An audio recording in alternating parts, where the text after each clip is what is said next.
अस्सलाम वालेकुम। उम्मीद है आप लोग सब ठीक होंगे। हम लोग जौन सा है आज एंडोक्राइनोलॉजी कंटिन्यू करेंगे, ठीक है। तो हमारे पास पॉइंट नंबर 218 आ रहा है सबसे पहले, तो हम यहाँ से कंटिन्यू करते हैं। तो पॉइंट नंबर 218 में वो बता रहा है कि फॉलिकुलर कार्सिनोमा ऑफ थायराइड किस तरह स्प्रेड करता है। तो जो फॉलिकुलर कार्सिनोमा होता है ना, उसकी आपके पास वैस्कुलर इन्वेजन होती है, ठीक है, यानी कि वो ब्लड वेसल से जौन सा है वो स्प्रेड करता है। फिर हमारे पास आ जाती है पेपिलरी कार्सिनोमा, ठीक है। अब पेपिलरी कार्सिनोमा के आपके पास काफ़ी सारे क्वेश्चंस आते हैं सीपीएसपी में। तो जो पेपिलरी कार्सिनोमा है ना, ये आपने पी से याद रखना है। जनरल में आ रहा है पॉपुलर, यानी कि सबसे कॉमन जो थायराइड कैंसर होता है ना, वो हमारे पास पेपिलरी कार्सिनोमा होता है। इसके अंदर हमारे पास क्या होगा, पैल्पेबल लिम्फ नोड्स होंगे, ठीक है। और इसकी जो मेटास्टेसिस है या स्प्रेड है ना, वो भी हमारे पास लिम्फेटिक से होती है, ठीक है। उसके बाद पोस्ट रेडिएशनल होता है ये इन नेक एंड वो हेड एंड नेक, ठीक है। तो ये आपके पास अमूमन एमसीक्यू आता है कि आपके पास रेडिएशन की हिस्ट्री आएगी इसमें, ठीक है, कि बचपन में कभी रेडिएशन से पेशेंट एक्सपोज हुआ था और अब उसे जौन सा है वो थायराइड में कैंसर है, तो आपके पास कौन सा कार्सिनोमा होगा, ये फिर पेपिलरी कार्सिनोमा होगा। फिर हमारे पास आ जाता है पीयरलेस प्रोग्नोसिस, यानी कि इसका जो प्रोग्नोसिस है ना वो सबसे अच्छा होता है या एक्सलेंट प्रोग्नोसिस होता है, because it is a slow growing tumour. फिर उसके बाद हिस्टोलॉजी में हमारे पास आ जाता है कि इसमें पॉपिंग आइज होती हैं, यानी कि क्लियर न्यूक्लियाई होता है, और इसे आप ऑर्फन एनी आई न्यूक्लियस भी कहते हो, ठीक है। उसके बाद आपके पास इसमें क्या होता है, समोमा बॉडीज़ प्रेजेंट होती हैं, ठीक है। तो ये हमारे पास है पैपिलरी कार्सिनोमा। फिर हमारे पास आ जाता है फॉलिकुलर कार्सिनोमा। अब जो फॉलिकुलर कार्सिनोमा है, इसका फार अवे मेटास्टेसिस होता है, यानी कि ब्लड बोन मेटास्टेसिस होता है, ब्लड वेसल से ये स्प्रेड करता है। और ये साथ में इसकी क्या करेक्टरिस्टिक होती है कि ये कैप्सूल को इन्वेड करेगा, ठीक है। इसमें आपके पास जो फॉलिकल्स होते हैं, थायराइड फॉलिकल्स, वो आपको यूनिफॉर्म मिलते हैं। Diagnosis relies on the identification of capsular and lymphovascular invasion because these tumors are in all respect indistinguishable from follicular adenomas, ठीक है। अब फॉलिकुलर कार्सिनोमा और फॉलिकुलर एडिनोमा में कैसे डिफ्रेंशिएट आप करोगे कि जो फॉलिकुलर एडिनोमा है ना, वो आपके पास कैप्सूल के अंदर होगा, जबकि आपके पास जो फॉलिकुलर कार्सिनोमा है इसमें क्या होगा, कैप्सूल की इन्वेजन होगी और साथ में आपको लिम्फोवास्कुलर इन्वेजन मिलेगी या लिम्फोवास्कुलर स्प्रेड मिलेगा इसके अंदर, ठीक है। तो इस तरह आप दोनों को डिफ्रेंशिएट कर सकते हैं। तो अगर मुझे कोई बता सकता है कि इस तरह का सिनेरियो है जिसमें आपके पास ये जो फॉलिकुलर वो फॉलिकल्स है, इसकी आपके पास बेसमेंट मेम्ब्रेन इन्वेड हो रही है, तो अगर बेसमेंट मेम्ब्रेन इन्वेड हो रही होगी तो फिर आपके पास फॉलिकुलर कार्सिनोमा आ जाएगा या फॉलिकुलर एडिनोमा होगा, फिर कोई बता सकता है चैट बॉक्स में।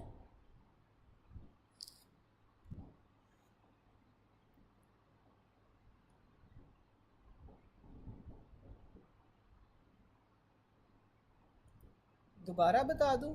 चलो मैं दोबारा बता देता हूँ। हमने ना अभी हम जौन सा है वो कार्सिनोमास पढ़े थे थायराइड ग्लैंड के, ठीक है।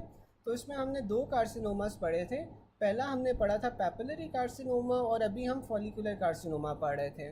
जो पेपिलरी कार्सिनोमा है ना, ये सबसे कॉमन होता है, इसलिए सीपीएसपी इसमें आपको अमूमन टेस्ट करता है कि इसके अंदर जौन सा है ना, आपके पास जो पेपिलरी कार्सिनोमा है इसमें आप पी से याद रख सकते हो कि सबसे पॉपुलर होता है, यानी कि सबसे कॉमन थायराइड कैंसर होता है। इसमें आपको पैल्पेबल लिम्फ नोड्स मिलेंगे और इसकी लिम्फेटिक स्प्रेड ही होती है, ठीक है। फिर हमारे पास ये होता है कि पोस्ट रेडिएशनल होता है, तो अमूमन इसमें हमें रेडिएशन की हिस्ट्री मिलती है। फिर उसके बाद वो कहता है इसका पीयरलेस प्रोग्नोसिस होता है, यानी कि इसका एक्सीलेंट प्रोग्नोसिस होता है because it is a slow growing tumour.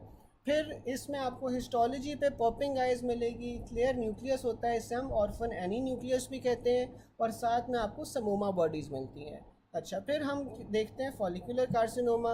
अब जो फॉलिकुलर कार्सिनोमा है इसका फार अवे मेटास्टेसिस होता है, और ये आपके पास जौन सा था, ब्लड बोन था, या फिर आपके पास ब्लड से, आपके ब्लड वेसल से इसका जौन सा है वो मेटास्टेसिस हो रहा है।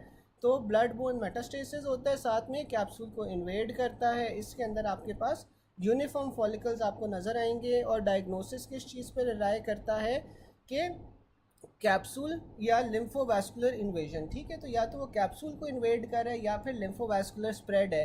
अगर वो कैप्सूल को इन्वेड कर रहा है या कैप्सूल से बाहर जा रहा है तो तब आपके पास कार्सिनोमा होगा। अगर कैप्सूल के अंदर वो लिमिटेड है तो फिर आपके पास ये फॉलिकुलर एडिनोमा होगा। और इसी तरह आप दोनों को फिर डिफ्रेंशिएट कर सकते हैं। फिर हमारे पास आ जाता है मेडुलरी कार्सिनोमा। अब जो मेडुलरी कार्सिनोमा है ये कहाँ से आता है? पैराफॉलिकुलर सेल्स या सी सेल्स ऑफ द थायराइड से, ठीक है। जो हमारे पास फॉलिकुलर कार्सिनोमा था ना वो आपके पास थायराइड फॉलिकल से आ रहा था, जबकि जो मेडुलरी कार्सिनोमा है ना ये आपके पास पैराफॉलिकुलर या सी सेल्स ऑफ द थायराइड से आता है। It produces calcitonin, a calcium lowering hormone, ठीक है। तो मेडुलरी कार्सिनोमा में आपको क्या मिलेगा? कैल्सिटोनिन मिलेगा।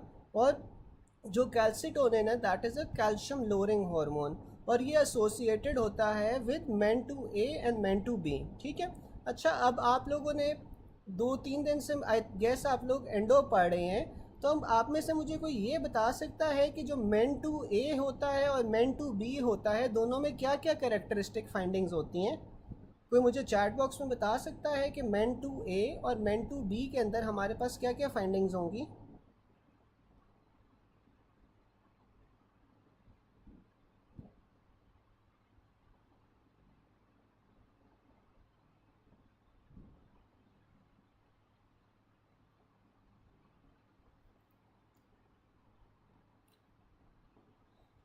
अच्छा, अब ये देखें कि आपके पास ये जो मेडुलरी थायराइड कार्सिनोमा है ना, मेडुलरी थायराइड कार्सिनोमा आपके पास मेन टू ए और मेन टू बी दोनों के अंदर होता है, ठीक है। उसके अलावा आपके पास क्या होता है कि मेन टू ए के अंदर आपके पास पैराथायरॉयड हाइपरप्लेजिया होगा, यानी कि जो पैराथायरॉयड ग्लैंड है वो एनलार्ज कर जाएगा। मेडुलरी थायराइड कार्सिनोमा होता है और साथ में फियोक्रोमोसाइटोमा होता है, ठीक है। Pheochromocytoma is the tumour of the adrenal medulla, ठीक है। तो आपको ये 3 चीज़ें मिलेंगी मेन टू ए के अंदर। जबकि मेन टू बी में आपको क्या मिलता है? मेन टू बी के अंदर आपके पास म्यूकोजल न्यूरोमाज आ जाते हैं, ठीक है। यानी कि जो आपके पास म्यूकस वाली जगहें होती हैं वहाँ पे आपके पास ये न्यूरोमाज बन जाते हैं। फिर आपके पास क्या आता है? मेडुलरी थायराइड कार्सिनोमा अगेन, और साथ में फियोक्रोमोसाइटोमा, ठीक है। तो ये आपके पास दोनों में डिफ्रेंशिएटिंग फीचर है, ठीक है।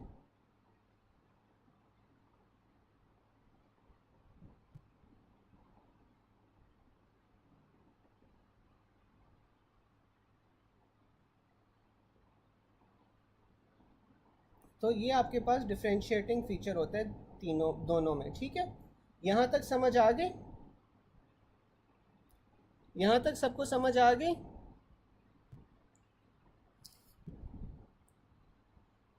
मेन टू ए बता दूँ। मेन टू ए के अंदर ना हमारे पास क्या होता है? पैराथायरॉयड कार्सिनोमाज होते हैं, मेडुलरी थायराइड कार्सिनोमाज होते हैं, और साथ में फियोक्रोमोसाइटोमा होता है। तो ये 3 चीज़ें होती हैं। पैराथायरॉयड हाइपरप्लेजिया या पैराथायरॉयड ट्यूमर्स होंगे, मेडुलरी थायराइड कार्सिनोमा होगा, और साथ में फियोक्रोमोसाइटोमा होगा। ये 3 चीज़ें होंगी,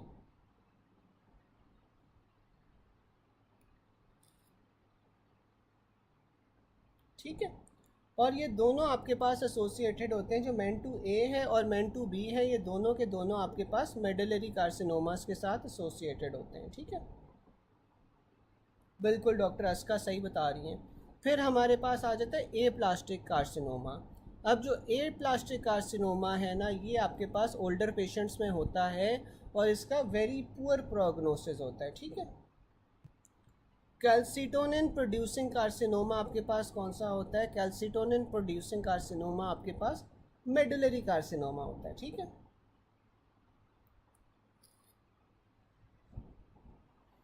और साथ में medullary carcinoma of thyroid arises from the parafollicular cells, ये भी हमें पता था। Medullary thyroid carcinoma related to the production of calcitonin, ठीक है। गुड प्रोग्नोस्टिक थायराइड कार्सिनोमा आपके पास कौन सा होता है? तो सबसे अच्छा प्रोग्नोसिस जौन सा होता है वो हमारे पास पेपिलरी कार्सिनोमा का होता है। A baby with papillary carcinoma of thyroid with no family history of cancer, what will be the risk? तो आपके पास फीटल पीरियड रेडिएशन एक्सपोजर होती है, ठीक है। तो इसमें क्या होता है कि जो आपके पास पेपिलरी कार्सिनोमा था, पेपिलरी कार्सिनोमा आपके पास पोस्ट रेडिएशन होता है, ठीक है। Most common thyroid cancer among the following, आपके पास अगेन पेपिलरी कार्सिनोमा आ जाएगा। A female with firm mass 2 centimetre to the midline isotope scan reveals a cold nodule, she has scattered local cervical lymphadenopathy, तो आपके पास क्या diagnosis होगा, papillary carcinoma का। स्लोएस्ट ग्रोइंग थायराइड कैंसर आपके पास अगेन पेपिलरी कार्सिनोमा आता है। फॉलिकुलर कार्सिनोमा आपके पास स्प्रेड करता है वैस्कुलर इन्वेजन से। अच्छा, मुझे कोई बता सकता है कि जो पेपिलरी कार्सिनोमा होता है वो कैसे स्प्रेड करता है, उसकी जो स्प्रेड होती है वो वैस्कुलर होती है या लिम्फेटिक होती है, कोई मुझे चैट बॉक्स में बता सकता है?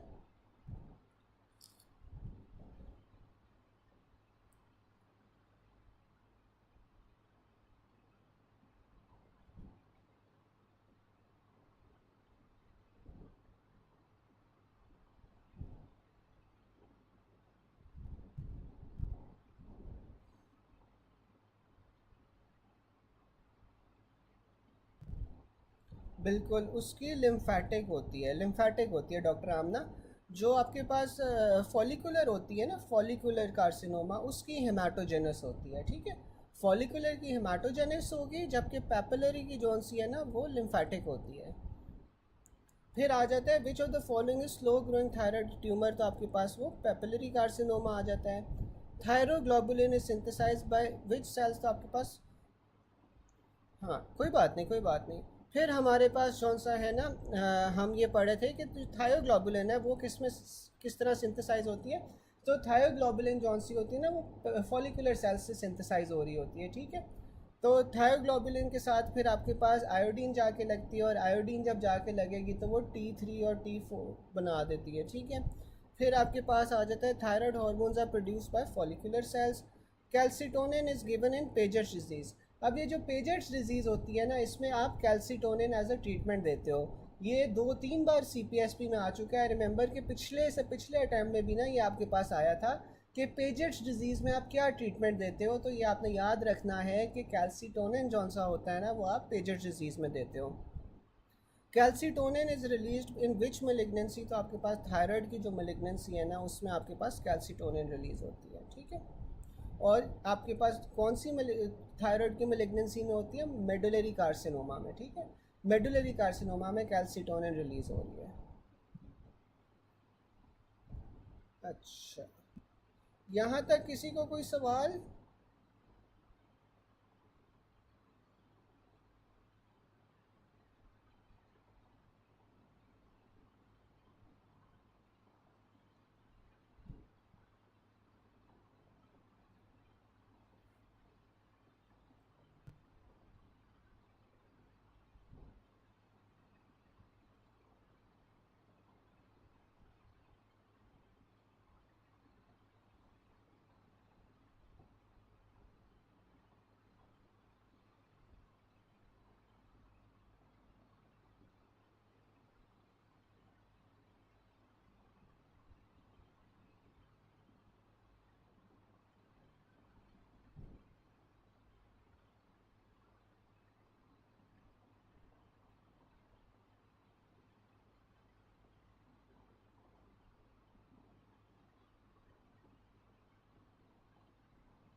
अच्छा डॉक्टर साहब, पेजर्स डिजीज़ ना वैसे हम आगे जाके पढ़ेंगे, लेकिन मैं आपको फिर भी थोड़ा सा ओवरव्यू दे देता हूँ कि जो पेजर्स डिजीज़ ऑफ बोन होती है ना, इसमें क्या होता है कि जो आपका रिसाइकलिंग प्रोसेस होता है ना बोन का, वो इफ़ेक्ट हो जाता है, जिसके अंदर न्यू बोन आपके पास नॉर्मली या ग्रेजुअली रिप्लेस होती है विद ओल्ड बोन, सही है।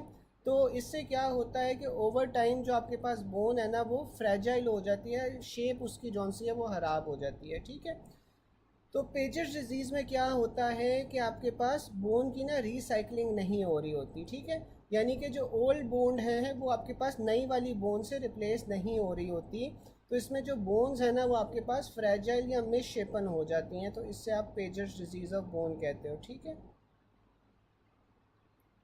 इसमें एक्सेसिव बोन रीअब्जॉर्प्शन हो रही होती है, ठीक है। एक्सेसिव बोन जौन सी है वो रीअब्जॉर्ब हो रही होती है।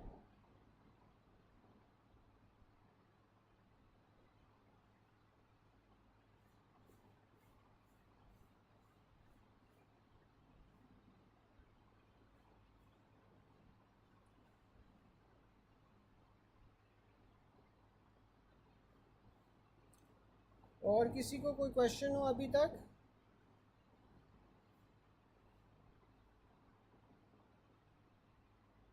ठीक है, आगे चलते हैं। फिर हमारे पास पॉइंट नंबर 219 आ जाता है, decrease T3, decrease T4 and increase TSH। तो ये आपके पास क्या है? हाइपोथायराइडिज्म।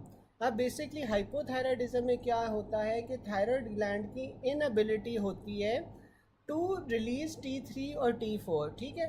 तो TSH आपके पास ज़्यादा होता जाएगा। TSH जौन सा है वो कोशिश करेगा to stimulate the thyroid gland या thyroid gland follicles to produce T3 और T4, लेकिन वो नहीं प्रोड्यूस कर पा रहे, तो TSH आपके पास ज़्यादा होता जा रहा है, ठीक है। तो ये हाइपोथायराइडिज्म होगा। फिर उसने बताया हुआ है कि हाइपर थायराइडिज्म में क्या क्या फीचर्स होते हैं, तो ये आप लोगों को पता होगा। इसमें उसने निमोनिक स्वेटिंग का बताया हुआ है। तो एस से आपके पास आ गया स्वेटिंग, डब्ल्यू से वेट लॉस, ई से इमोशनल या एंग्जाइटी होगी, ए से एपेटाइट इंक्रीज होगी, टी से ट्रेमर्स होंगे, हीट इंटॉलरेंस होती है, नर्वसनेस होती है, गोइटर होता है और जीआई प्रॉब्लम्स होंगी जैसे कि डायरिया।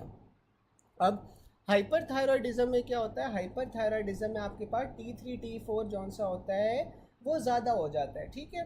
और T3 T4 ज़्यादा होने की वजह से आपके पास जो TSH है वो कम हो जाएगा, ठीक है। अच्छा, अब मुझे कोई हाइपरथायरॉयडिज्म की एग्जांपल्स बता सकता है? डॉक्टर असकर, कल वाले टॉपिक से ना अभी आप नोट कर लो। इस तरह है कि क्लास के बाद हम डिस्कस कर लेते हैं, ठीक है। अभी आप नोट कर लो, जब क्लास ख़त्म होगी ना फिर आप मेरे से कल वाले टॉपिक से जो पूछना होगा पूछ लेना, हम डिस्कस कर लेंगे, ठीक है। अच्छा, अभी मुझे ये कोई बता सकता है कि जो हाइपर थायराइडिज्म होता है, हाइपर थायराइडिज्म में आपके पास कौन सी एग्जांपल्स आ जाती हैं? कोई एक आध एग्जांपल बता सकता है जिसमें हाइपर थायराइडिज्म होता है? बिल्कुल, ग्रेव्स डिजीज सबसे कॉमन होती है, ठीक है। बिल्कुल। फिर हमारे पास हाइपोथायराइडिज्म आ जाता है। अब जो हाइपोथायराइडिज्म है इसमें क्या उसने निमोनिक बताया हुआ है? मॉम्स कंटिन्यूसली बोर्ड, ठीक है। तो इसमें आपके पास क्या आ जाता है? एम से आ रहा है more common in females, occurs mainly in middle life, ठीक है। तो जो हाइपोथायराइडिज्म होती है ना, हाइपोथायराइडिज्म आपके पास मोर कॉमन होती है फीमेल्स में और अकर करती है मिडल लाइफ में। इसमें फिर ओबेसिटी हो रही है, मेनोरेजिया हो रहा है, स्किन और हेयर ड्राइनेस हो रही है, कॉन्स्टिपेशन होगी, bradycardia, cold intolerance, raised BP, energy levels जौन से होते हैं वो आपके फॉल कर जाते हैं, और डिप्रेशन होता है या डिलेड रिलैक्सेशन होती है रिफ्लेक्सेस की, ठीक है। फिर हमारे पास इसके अंदर जौन सा है हाइपोथायराइडिज्म में T3 और T4 जौन से हैं वो कम होता है, जबकि TSH जौन सा है वो ज़्यादा हो रहा होता है। बिल्कुल डॉक्टर आमना सारे सही डिजीज़ बता रही हैं। ये जो डिजीज़ है ना ये अभी हम आगे जाके पढ़ते हैं, तो फिर मैं आपको सारे एक एक करके एक्सप्लेन कर दूंगा। वैसे हाइपोथायराइडिज्म के उसने फिर फीचर्स बताए हुए हैं, साथ में लैब्स में बताया हुआ है कि उसमें T3 T4 जौन सा है वो कम हो जाएगा और TSH जौन सा है वो ज़्यादा हो जाएगा, ठीक है। फिर हमारे पास आ रहा है 50-year-old housewife complains of weight gain, fatigue, deepening of her voice, skin dry skin, constipation and cold intolerance. तो डायग्नोसिस क्या होगा? हाइपोथायराइडिज्म। तो हाइपोथायराइडिज्म में क्या होता है? आपका मेटाबॉलिज्म जौन सा है वो कम हो जाता है, जिसकी वजह से वेट गेन होगा, फटीग महसूस करेगा पेशेंट, और ज़्यादातर ये फीमेल्स में होता है। और डीपनिंग ऑफ हर वॉइस होगी, ठीक है, वॉइस की डीपनिंग हो गई, ड्राई स्किन हो गई, क्योंकि स्वेटिंग नहीं होती इसमें ना, स्वेटिंग हाइपर में होती है, इसमें स्वेटिंग नहीं होगी तो आपको ड्राई स्किन मिलेगी, कॉन्स्टिपेशन मिलेगी। ऑन द अदर हैंड आपको हाइपर थायराइडिज्म में डायरिया मिल रहा था, कोल्ड इंटॉलरेंस होगी, और क्योंकि वैसे आपको ज़्यादा सर्दी लगेगी इसमें, तो ये हाइपोथायराइडिज्म है। अ female with mood swings, weakness and palpitation, she also experience excessive sweating. तो डायग्नोसिस क्या है? Hyperthyroidism. obese woman who's always cold, gaining weight, what investigation should be done? तो फिर आपने TSH करवाना है। अच्छा, आप TSH करवाओगे तो इसमें TSH आपको ज़्यादा मिलेगा या कम मिलेगा? कोई मुझे चैट बॉक्स में बता सकता है? इस पेशेंट के अंदर आपको TSH ज़्यादा मिलेगा या कम मिलेगा?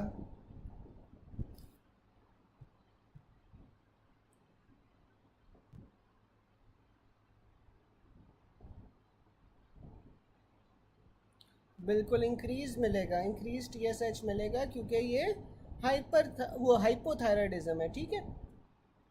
फिर आ रहा, बिल्कुल ज़्यादा मिलेगा, सारे सही कह रहे हैं।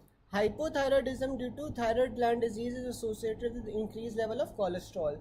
तो हाइपोथायरॉयडिज्म के अंदर आपके पास जो कोलेस्ट्रॉल का लेवल होता है वो भी ज़्यादा हो जाता है। और ये अमूमन आपको जौन सा है ना, ये CPSP ये MCQ देता है कि कोलेस्ट्रॉल जौन सा है वो हाइपोथायरॉयडिज्म में इंक्रीज़ हो जाता है, ठीक है। फिर आ जाता है regarding thyroid hormones, maximum concentration आपके पास किसकी होती है, T4 की होती है। अच्छा, अगर वो मुझे आपसे पूछ ले कि एक्टिव स्टेट हार्मोन कौन सा होता है, T3 होता है या T4 होता है, कोई चैट बॉक्स में बता सकता है एक्टिव स्टेट में कौन सा होता है, T3 या T4?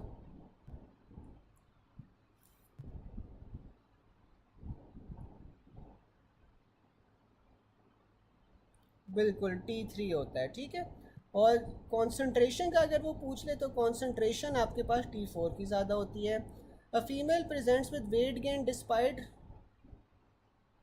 A female presents with weight gain despite loss of appetite, use warm clothes in hot summer and intolerance to cold। तो आप इसमें क्या करवाओगे, TSH लेवल्स करवाओगे। और इसके अंदर आपके पास TSH लेवल्स क्या होंगे, कोई बता सकता है? इसमें भी आपके पास TSH लेवल जौन से हैं वो कम हो जाएंगे।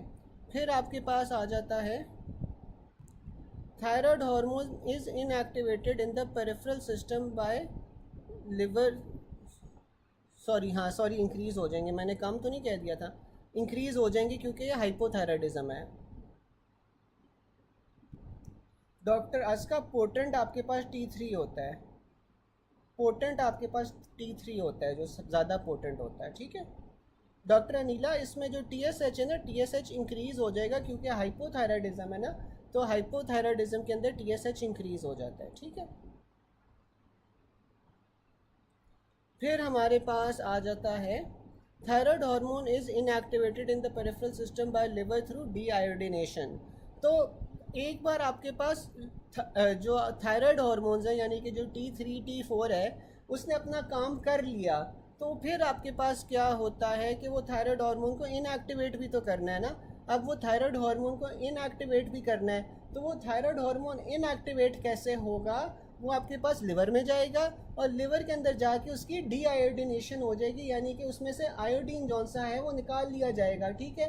तो डीआयोडिनेशन जौन सी उसकी हो जाती है, तो इस वजह से वो आपके पास जौन सा है फिर इनएक्टिवेट हो जाएगा, ठीक है।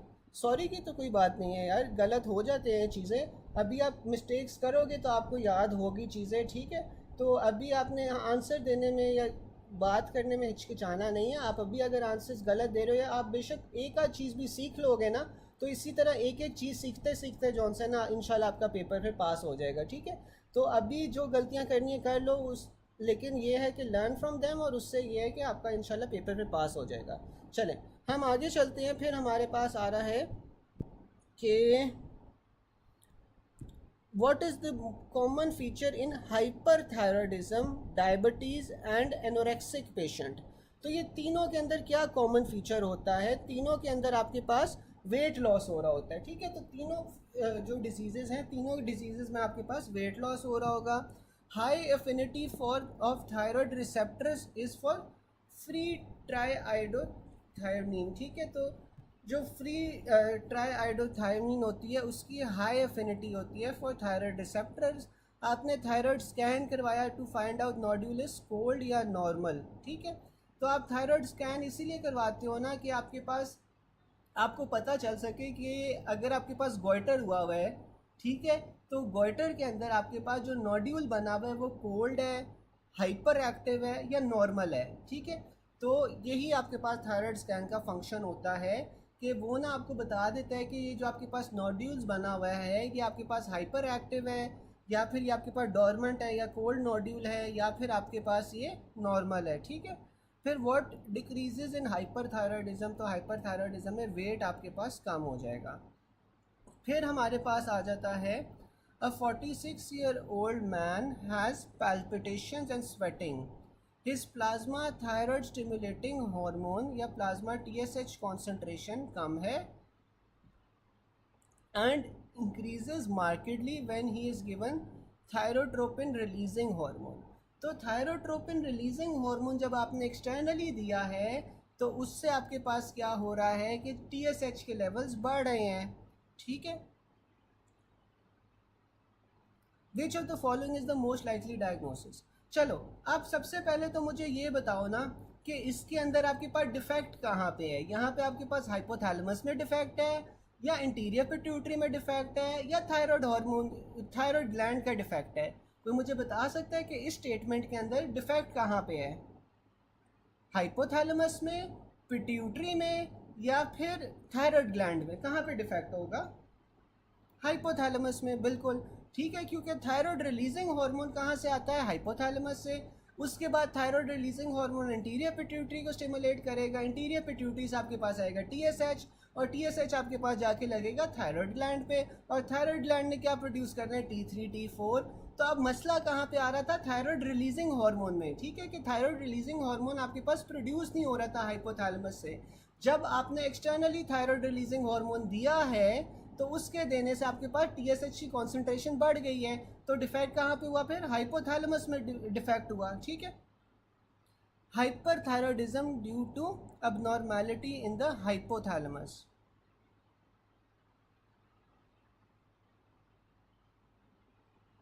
ठीक है, तो अब ये देखें कि सबसे पहले तो ये हाइपरथायरॉयडिज्म है। हाइपरथायरॉयडिज्म क्यों है? क्योंकि 46 ईयर ओल्ड पेशेंट है और वो पैल्पिटेशंस और स्वेटिंग के साथ वो प्रेजेंट कर रहा है ना।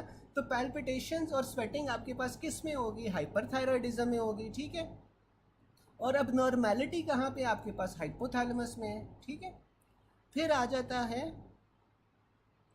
कि a 46 year old man has puffy skin and lethargic। तो यहाँ से आपको स्टेटमेंट से पता चल गया कि ये जो बात कर रहा है ये वो हाइपोथायरॉयडिज्म की बात कर रहा है, ठीक है। यहाँ पे वो हाइपोथायरॉयडिज्म की बात कर रहा है। His plasma thyroid stimulating hormone concentration is low. अब अगेन उसकी जो टीएसएच की कॉन्सेंट्रेशन है वो लो है और इंक्रीज हो जाती है जब हम थायराइड रिलीजिंग हार्मोन देते हैं, ठीक है। Which of the following is the most likely diagnosis. तो इसमें हाइपोथायरॉयडिज्म होगा due to abnormality in the hypothalamus, ठीक है। तो यहाँ पे आपके पास क्या आ रहा है? हाइपोथायरॉयडिज्म आ रहा है due to abnormality in the hypothalamus. फिर आगे आ जाते हैं हम कि वो कह रहा है कि लिथार्जी और मिक्सडीमा। अब ये लिथार्जी और मिक्सडीमा किस में होता है? आपके पास हाइपोथायरॉयडिज्म में होता है। फिर वो बता रहा है कि इसमें low plasma levels of thyroid stimulating hormone है। Indicate that abnormality is either in the hypothalamus or the pituitary gland because the pituitary was responsive to the administration of thyrotropin releasing hormone।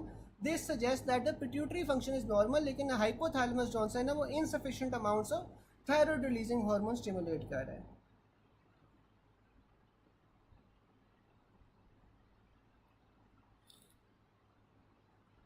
नहीं doctor Fatima, जो आपके पास hyperthyroidism होता है ना, hyperthyroidism में T3 T4 जो सा है ना वो इंक्रीज होता है, और T3 T4 इंक्रीज होने की वजह से जो TSH की क्वांटिटी है वो कम हो जाती है, ठीक है। तो जब ये हाइपर और हाइपो का फ़र्क कर रहे होते हैं ना तो आपने हमेशा T3 T4 को जहन में रखना है, ठीक है।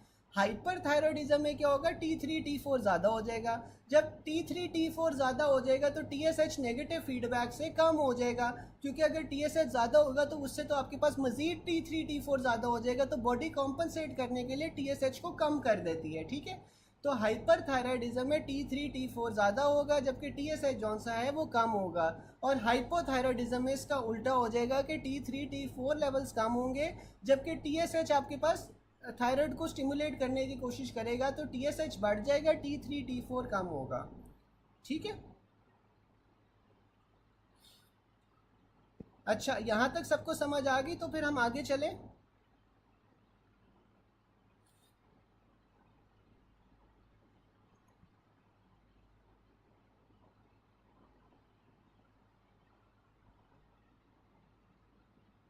चलें, फिर हमारे पास आ जाता है 220 पॉइंट।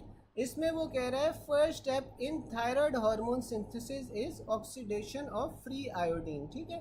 तो जो फ्री आयोडीन होती है वो ऑक्सीडाइज हो रही होती है। First step in thyroid hormone formation involves the binding of iodine to tyrosine. First step in deactivation of thyroid hormone in liver deiodination होती है, जबकि first step in deactivation of TSH आपके पास डीमिथाइलेशन होती है। ठीक है, अच्छा अब हम ये एक एक करके स्टेटमेंट देख लेते हैं कि, एक सेकंड मुझे देना।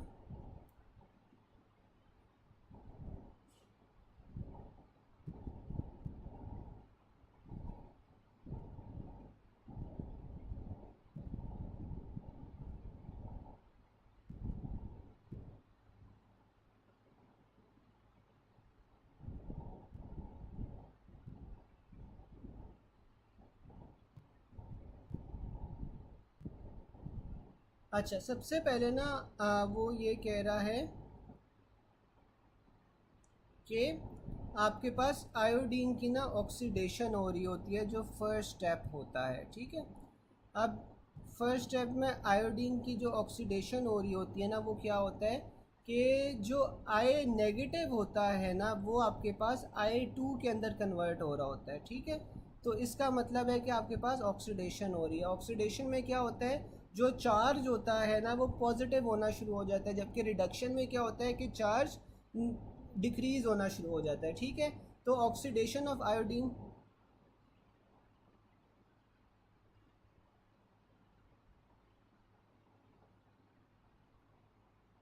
डॉक्टर साहिबा इस तरह है कि आज तीसरा दिन है एंडोक्राइनोलॉजी का। बाकी जो पीछे वाले 2 लेक्चर्स हैं ना, वो आपको यूट्यूब पे मिल जाएंगे। यूट्यूब पे रिकॉर्डेड फॉर्म में ही वो पड़े हुए हैं, इसी चैनल पे पड़े हुए हैं, तो कोई परेशानी वाली बात नहीं है। सारे के सारे लेक्चर्स जो हैं ना आपको यूट्यूब पे अवेलेबल हैं, तो इफ़ यू मिस समथिंग तो आप हमेशा पीछे वाले से रेफ़र कर सकते हो। ठीक है, स्क्रीन रेजोल्यूशन तो नहीं बढ़ सकती, ये है कि मैं आपको जूम करके दे सकता हूँ कि आपको शायद उससे बेहतर नज़र आ जाए।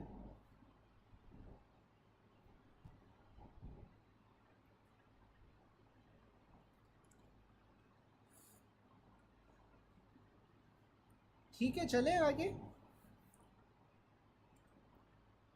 चलें, फिर ना हमारे पास थायराइड हार्मोन की सिंथेसिस आ रही थी। तो जो थायराइड हार्मोन की फर्स्ट स्टेप होता है ना, फर्स्ट स्टेप में क्या हो रहा होता है कि आपके पास ऑक्सीडेशन हो रही होती है फ्री आयोडीन की। फ्री आयोडीन की ऑक्सीडेशन का क्या मतलब है कि जो आपके पास आई नेगेटिव होता है ना, वो I2 के अंदर कन्वर्ट हो रहा होता है। ठीक है, फिर हमारे पास आ जाता है फर्स्ट स्टेप इन डीएक्टिवेशन, वो sorry first step in thyroid hormone formation.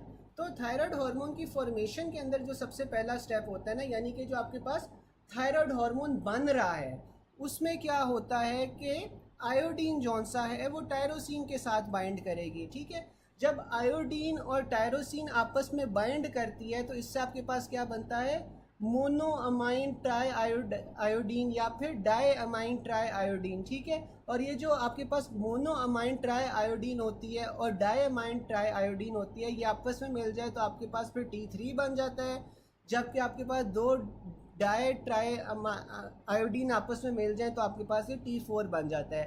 तो अगर तो वो पूछना है कि थायराइड हार्मोन बनने में आपके पास सबसे पहला स्टेप क्या है, तो थायराइड हार्मोन के बनने के अंदर आपके पास जो पहला स्टेप होता है, या थायराइड हार्मोन फॉर्मेशन के अंदर आपके पास पहला स्टेप होता है, वो आपके पास क्या होता है कि आयोडीन टायरोसिन के साथ बाइंड करती है, बिल्कुल कपलिंग होती है। ठीक है, उससे आप कपलिंग भी कहते हैं, बिल्कुल डॉक्टर आमना सही कह रही हैं।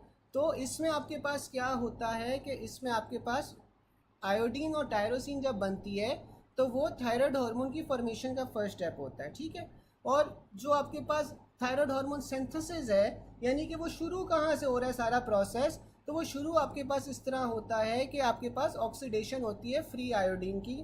ठीक है, फिर आपके पास आ जाता है first step in deactivation of thyroid hormone. अब आपके पास थायराइड हार्मोन बन गया, T3 T4 बन गया। अब T3 T4 जब यूज़ हो गया, बन गया, तो उससे आपने ख़त्म भी तो करना है, रिसाइकल भी तो करना है। तो उसे ख़त्म करने के लिए ना, ये डीएक्टिवेट करने के लिए आपके पास क्या होता है कि जो थायराइड हार्मोन्स है ये लिवर में जाएंगे और लिवर में जाके यहाँ पे डीहाइड्रेशन होगी, यानी कि जो टायरोसिन से साथ आयोडीन लगा हुआ था वो निकल जाएगा। ठीक है, तो डीहाइड्रेशन हो जाएगी। और टीएसएच की डीएक्टिवेशन कैसे होती है? डीमिथाइलेशन से। इससे आप मिथाइल ग्रुप निकाल दोगे या डीमिथाइलेशन कर दोगे टीएसएच की, तो इससे आपके पास टीएसएच डीएक्टिवेट हो जाएगा। ठीक है, यहाँ तक सबको समझ आ गई?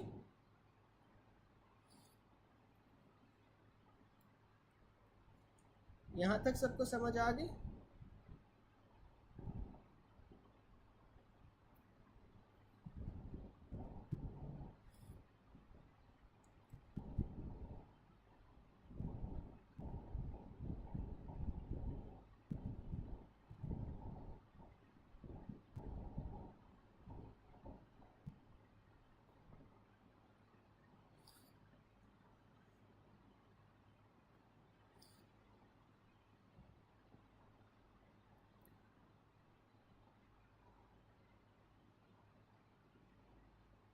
बिल्कुल डॉक्टर अस्का, आप बिल्कुल सही कह रहे हो कि पहले ऑक्सीडेशन होगी, ऑक्सीडेशन होगी आयोडीन की।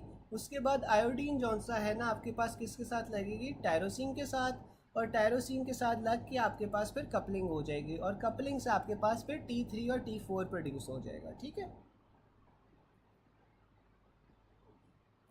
फिर हमारे पास आ जाता है patient with markedly decrease TSH, increase T3, what is the diagnosis? ठीक है, तो ये क्या हुआ आपके पास कि TSH जौन सा है। अच्छा, बाकी सबको समझ आ गई है ना? यहाँ तक आगे चले हम? कोई मसला तो नहीं है अभी तक? आई थिंक अभी तक कोई इस तरह की चीज़ नहीं है, स्ट्रेट फॉरवर्ड ही है। ठीक है, चलो फिर हमारे पास 221 में आ जाता है patient with markedly decrease TSH और T3 इंक्रीज है। तो अगर हमारे पास T3 इंक्रीज होता है तो इसका क्या मतलब है कि हाइपरथायरॉयड स्टेट है। ठीक है, और हाइपरथायरॉयड स्टेट के अंदर आपके पास जो TSH होता है, TSH डिक्रीज हुआ होता है। ठीक है, अब वो हमें बता रहा है हाइपोथायरॉयडिज्म, हाइपरथायरॉयडिज्म, सब क्लिनिकल हाइपोथायरॉयडिज्म और CQ थायराइड सिंड्रोम में TSH और T3 T4 के लेवल्स क्या होते हैं। तो हाइपोथायरॉयडिज्म में आपके पास T3 T4 क्या होगा? कम होगा, और TSH क्या होगा? ज़्यादा होगा। हाइपरथायरॉयडिज्म में क्या होगा? हाइपरथायरॉयडिज्म में आपके पास T3 T4 ज़्यादा होगा और TSH कम होगा। सब क्लिनिकल हाइपोथायरॉयडिज्म में क्या होता है? अब जो सब क्लिनिकल हाइपोथायरॉयडिज्म होता है ना, इसका क्या मतलब है कि पेशेंट को ना क्लिनिकल सिम्टम्स एज सच नहीं आ रहे था हाइपोथायरॉयडिज्म के, लेकिन उसमें फिर भी कोई ना कोई मसला है।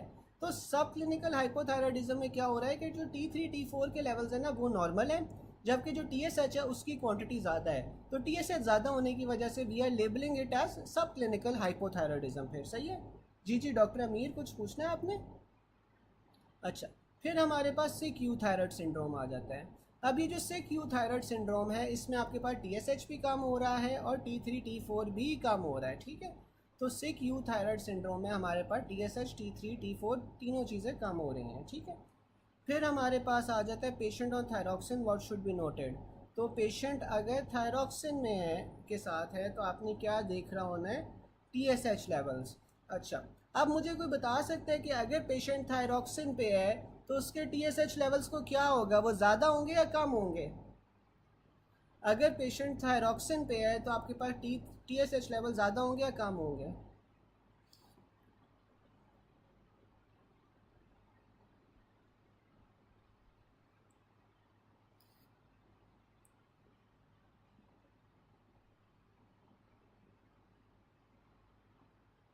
बिल्कुल डिक्रीज़ होंगे।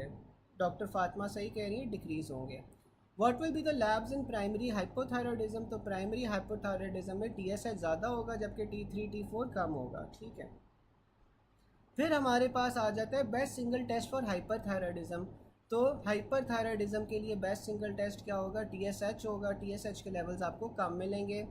Most active form of thyroid hormone is free state of free T3। ठीक है, तो एक्टिव फॉर्म हमारे पास फ्री T3 होता है, ये हम ऑलरेडी डिस्कस कर चुके हैं। नहीं नहीं, ज़्यादा नहीं होने चाहिए डॉक्टर साहिबा। ये देखें ना कि जो थायरॉक्सिन होता है, नहीं जो थायरॉक्सिन होता है ना, थायरॉक्सिन आप ऐसे समझ लो कि आप बाहर से जौन सा है ना वो T3 T4 दे रहे हो। ठीक है, थायरॉक्सिन आप कब देते हो? हाइपोथायरॉयडिज्म में देते हो ना। तो ऐसे समझ लो कि आप बाहर से for some reason T3 T4 दे रहे हो।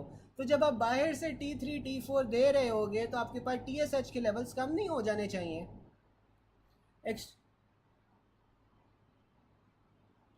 थायरॉक्सिन तो आप हाइपो में देते हो, थायरॉक्सिन तो आप हाइपो में देते हो, लेकिन आप ये देखो ना कि थायरॉक्सिन जब आप दे रहे हो तो इसका मतलब है कि आप एक्सटर्नली T3 T4 दे रहे हो। तो जब आप एक्सटर्नली बाहर से T3 T4 दे रहे होगे तो आपका जो इंटरनल मैकेनिज्म है वो सप्रेस हो जाएगा, तो इस वजह से आपके पास TSH लेवल जो हैं वो डिक्रीज हो जाएंगे। ठीक है, फर्स्ट स्टेप जौन सा है वो ऑक्सीडेशन होता है। नहीं, पहले देखे ना डॉक्टर अमीर, आपके पास आयोडीन की ऑक्सीडेशन होगी, उसके बाद जाके आयोडीन टायरोसिन के साथ बाइंड करेगी ना। तो पहले आपके पास आयोडीन की ऑक्सीडेशन होगी, उसके बाद जौन सा है आपके पास जो आयोडीन है वो टायरोसिन के साथ बाइंड करेगी। अगर तो वो पूछ ले कि थायराइड हार्मोन हम कहाँ ये थायराइड हार्मोन फॉर्मेशन के अंदर सबसे पहला स्टेप कौन सा, तो थायराइड हार्मोन फॉर्मेशन के अंदर कौन सा है ना आपके पास ये होता है कि आयोडीन जाके टायरोसिन से बाइंड करिए जिससे थायराइड हार्मोन बन रहा है। अगर वो ओवरऑल सिंथेसिस का पूछ रहा है तो सिंथेसिस में आपके पास कौन सा है वो फ्री आयोडीन की ऑक्सीडेशन होती है।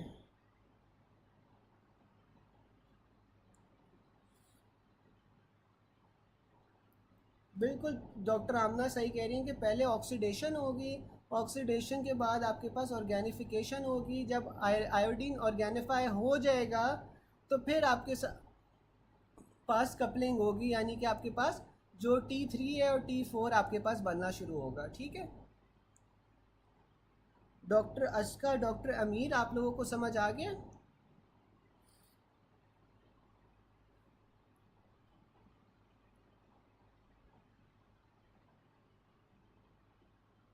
या दोबारा से एक्सप्लेन कर दूं?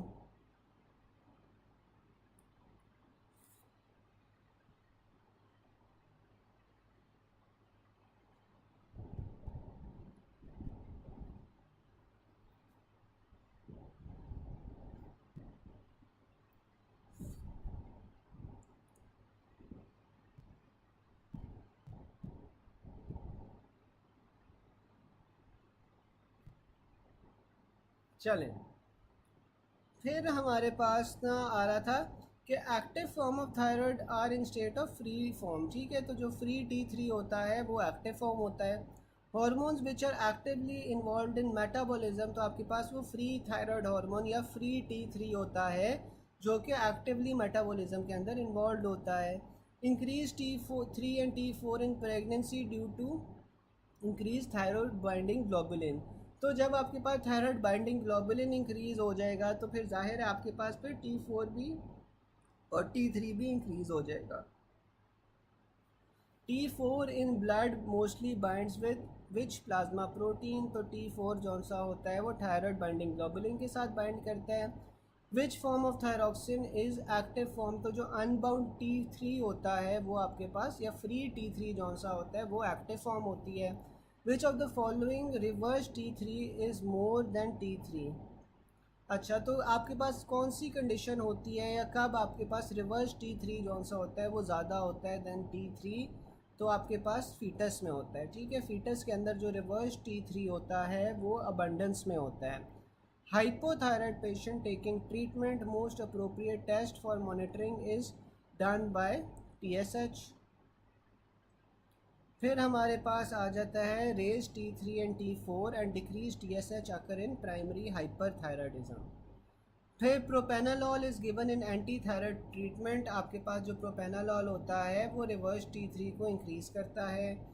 All active thyroid hormones in the circulation are in the form of triiodothyronine, या T3 के फॉर्म में होते हैं जो एक्टिव थायराइड हार्मोन होता है। यहाँ तक यार किसी को कोई क्वेश्चन हो? यहाँ तक एनी क्वेश्चंस?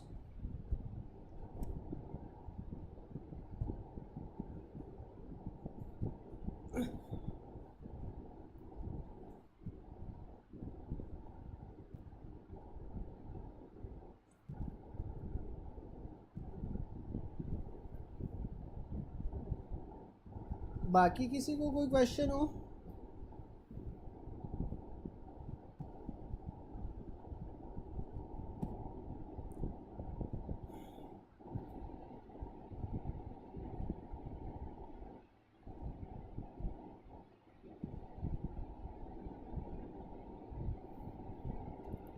अच्छा, अब ना हम डिजीज़ेस डिस्कस कर लेते हैं कि आपके पास हाइपोथायराइडिज्म और हाइपरथायराइडिज्म किन किन स्टेट्स में आपको मिलती हैं, ठीक है। तो जो आपके पास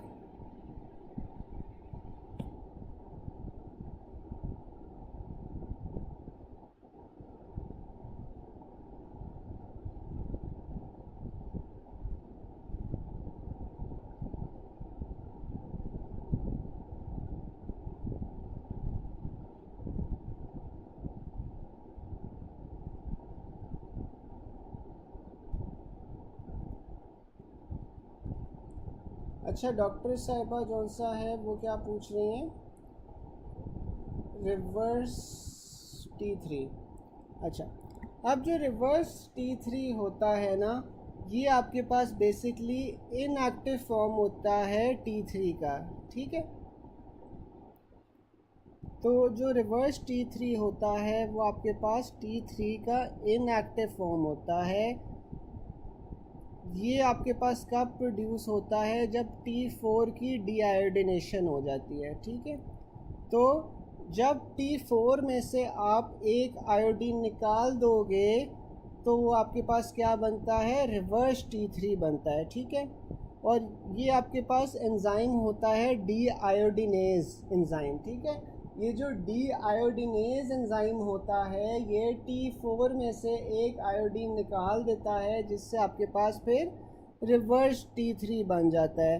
और ये जो रिवर्स T3 होता है ये इनएक्टिव फॉर्म होता है T3 का, क्योंकि ये कोई मेटाबॉलिक इफ़ेक्ट्स जैसे T3 के मेटाबॉलिक इफ़ेक्ट्स होते हैं ना, ये वो कोई मेटाबॉलिक इफ़ेक्ट्स नहीं होते इसके, इसलिए इसे हम रिवर्स T3 कहते हैं, ठीक है।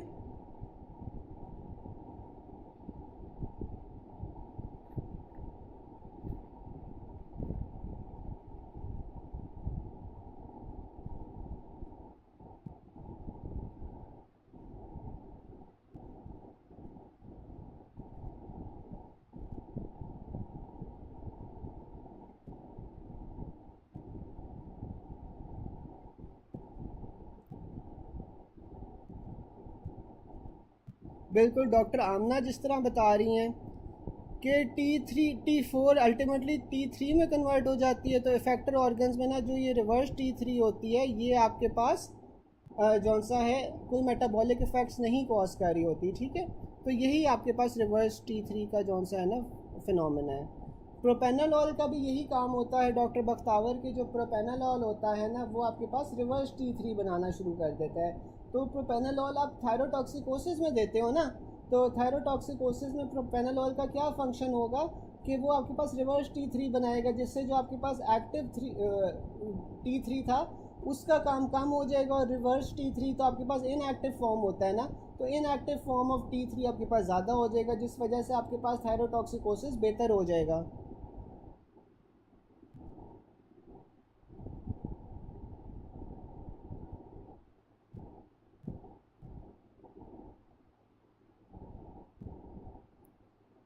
डॉक्टर अमीर, रिवर्स T3 के फंक्शन किसके साथ सेम है या किसके साथ सिमिलर है, आप क्या पूछ रहे हो।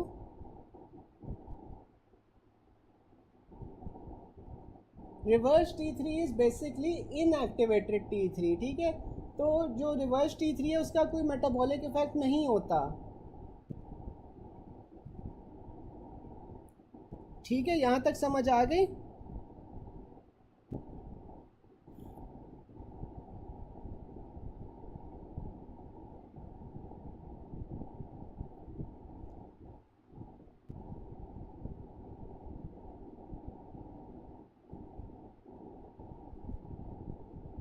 बिल्कुल डॉक्टर आतिका भी सही बता रही हैं,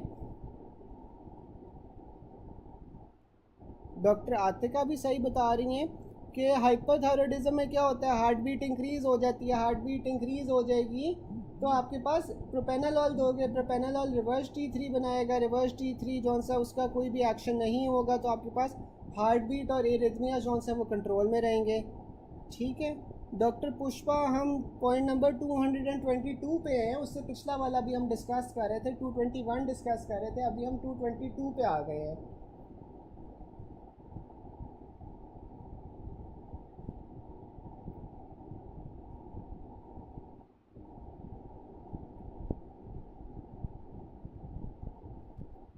चलें, फिर ना हम आगे चलते हैं कि प्राइमरी हाइपरथायराइडिज्म में आपके पास क्या होगा, T3 T4 कम होगा जबकि TSH जौन सा है वो इंक्रीज़ होगा। फिर हमारे पास ग्रेव्स डिजीज़ आ जाता है।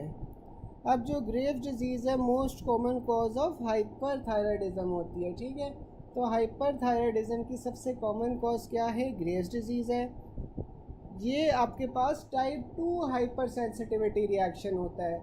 और टाइप 2 हाइपर सेंसिटिविटी रिएक्शन में क्या होता है कि जब भी आपके पास किसी एंटीजन के खिलाफ एंटीबॉडीज़ बनना शुरू हो जाएं तो उससे आप फिर क्या कहते हो, टाइप 2, और एंटीबॉडीज़ की डेपोजिशन होना शुरू हो जाए तो वो आपके पास टाइप 2 हाइपर सेंसिटिविटी रिएक्शन होता है।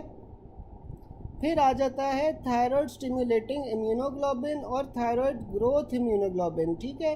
तो इसमें आपके पास क्या बन रहा होता है, TSIs और TGIs, यानी कि थायराइड स्टिमुलेटिंग इम्यूनोग्लोबुलिन और थायराइड ग्रोथ इम्यूनोग्लोबुलिन, ये दो बन रहे होते हैं। Stimulate increases the production and glandular hyperplasia enlargement respectively, ठीक है। तो जो आपके पास TSI है, TSI क्या करवा रही है, ये आपके पास इंक्रीज प्रोडक्शन करवा रही है थायराइड हार्मोन की। और जो थायराइड ग्रोथ इम्यूनोग्लोबुलिन है, जैसे आपको नाम से ही पता चल रहा है, ये आपके पास ग्लैंडुलर हाइपरप्लेजिया करवाती है, ठीक है। Besides all other clinical signs and symptoms of hyperthyroidism, there is pretibial myxedema या infiltrative dermopathy and exophthalmos, ठीक है।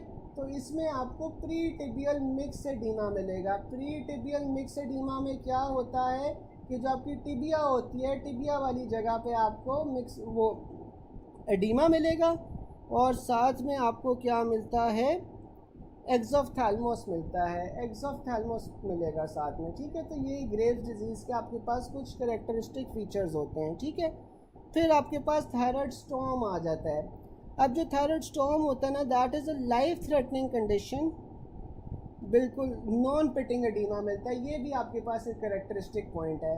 अच्छा, मुझे बता सकते हो ये आप किस तरह चेक करते हो कि आप ना जो शिन होती है, शिन के ऊपर आप जौन सा है अंगूठा जौन सा प्रेस करते हो, अंगूठा 10 से 20 सेकंड्स के लिए प्रेस करते हो तो यहाँ पे आपको पिट नहीं बनती, ठीक है। पिट नहीं बनेगी जो आपके पास ये ग्रेव्स डिजीज़ में या हाइपरथायराइडिज्म में जो आपके पास एडीमा होगा, ठीक है। इसमें आपके पास नॉन पिटिंग एडीमा मिलता है। जबकि in condition such as nephrotic syndrome या कंजेस्टिव हार्ट फेलियर, इस तरह की कंडीशंस में आपको पिटिंग एडीमा मिलेगा। तो ये जो एडीमा की टाइप है ना, ये भी आप डिफ्रेंशिएट करने के लिए हेल्प करती है कि क्यों आपके पास एडीमा हो रहा है, ठीक है। तो जिस तरह डॉक्टर आमना बता रही थी कि इसके अंदर आपको नॉन पिटिंग प्रीटिबियल एडीमा मिलेगा, ठीक है, यानी कि पिट नहीं बनेगी।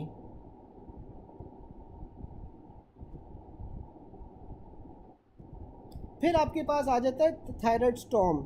लाइफ थ्रेटनिंग कंडीशन होती है एसोसिएटेड विद अनट्रीटेड या under treated hyperthyroidism.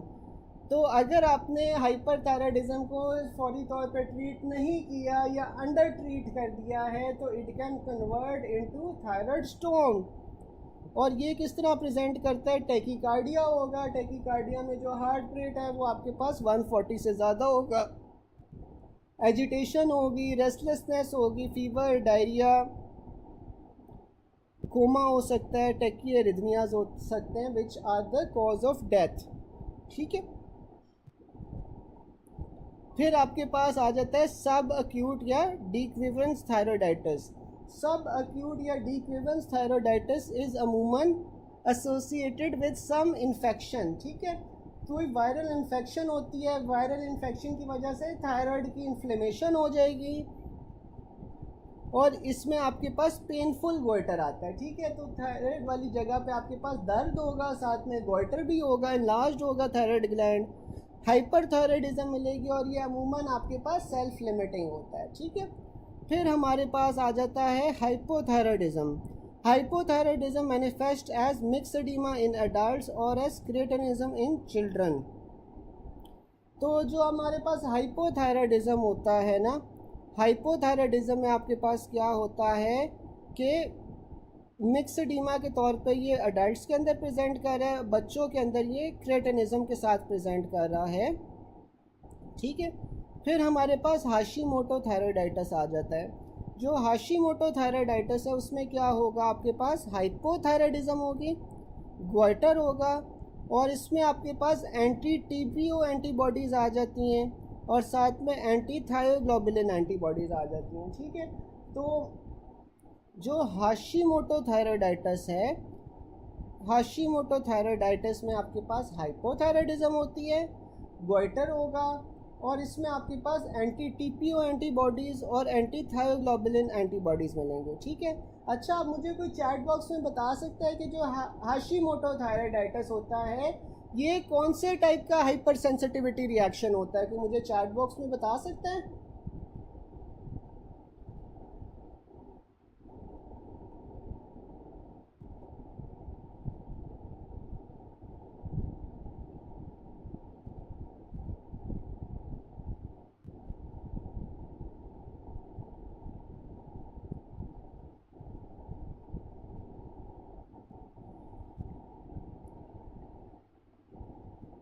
Type 2 doctor आमना, डॉक्टर कुरतनन टाइप 2 कह रही हैं, और कोई मुझे बता सके?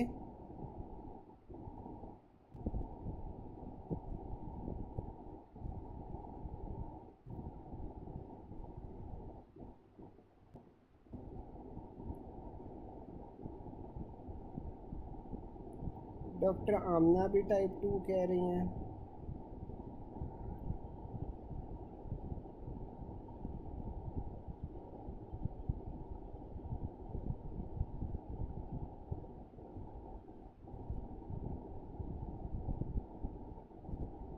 अच्छा, जो हाशीमोटो होता है ना, Hashimoto type 4 hyper sensitivity reaction होता है।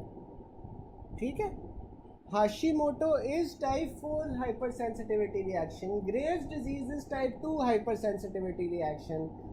टाइप 4 हाइपर सेंसिटिविटी रिएक्शन में क्या होता है कि एंटीजन एंटीबॉडी कॉम्प्लेक्सेस जो से होते हैं ना, वो जाके डिपॉजिट हो रहे होते हैं थायराइड ग्लैंड के अंदर। तो जो आपके पास हाशीमोटो है ना, Hashimoto is type 4 hyper sensitivity reaction, जबकि Graves was type 2 hyper sensitivity reaction. ठीक है, तो हाशीमोटो इज टाइप 4।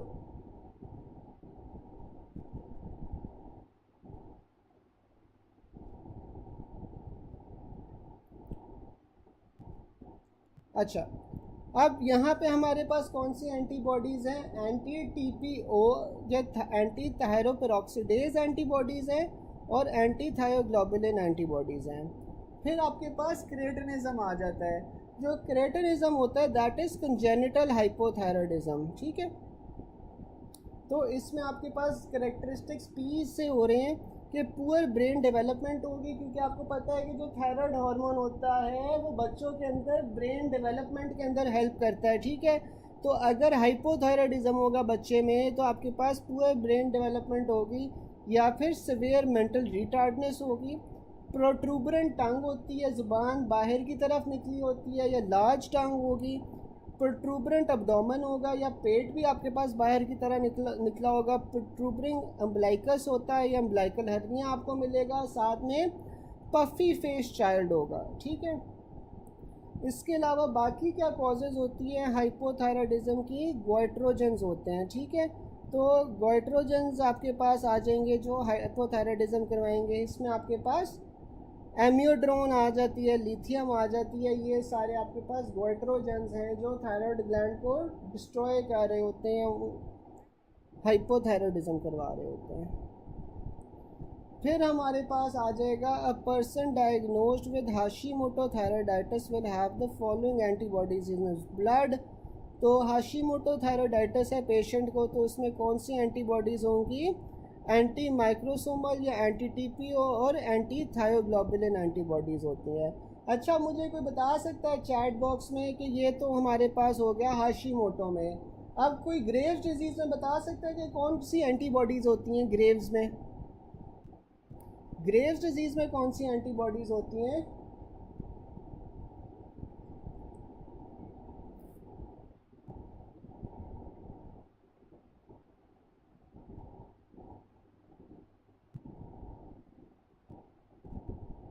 TSI बिल्कुल, थायराइड स्टिमुलेटिंग इम्यूनोग्लोबुलिन होगी। और दूसरी कौन सी होगी?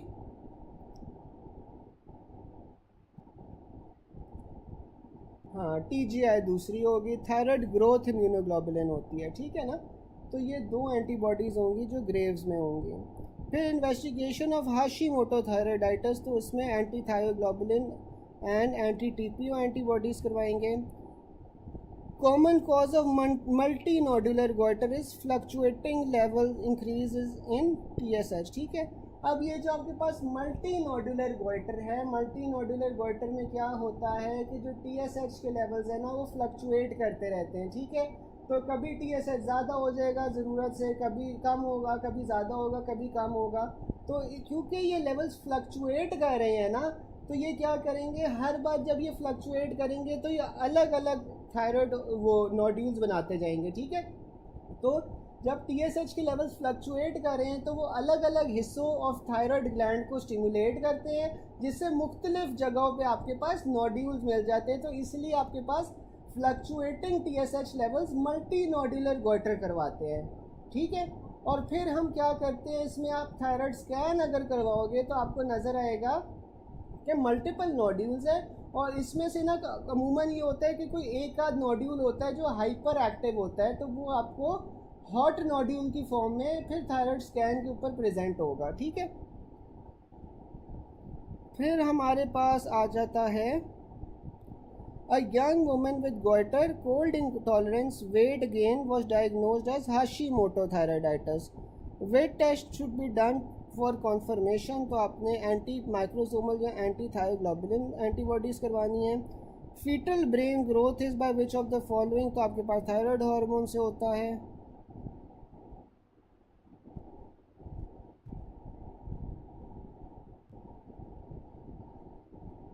हाँ, तो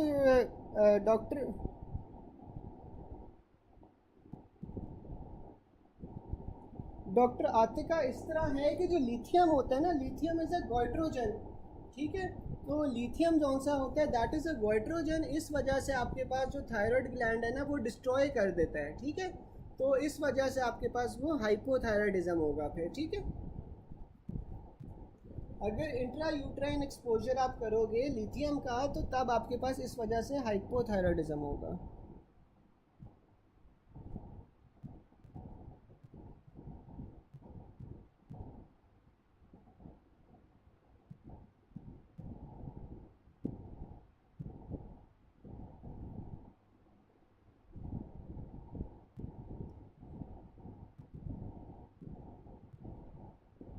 एक सेकेंड।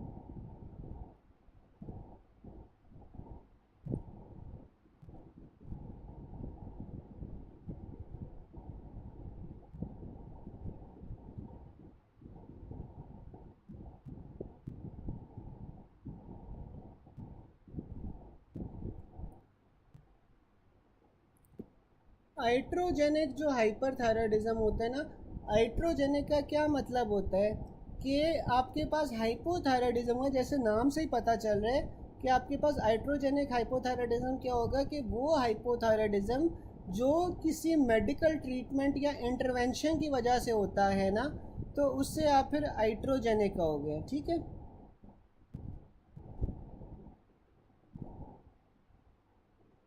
तो ये आपके पास आइट्रोजेनिक होता है।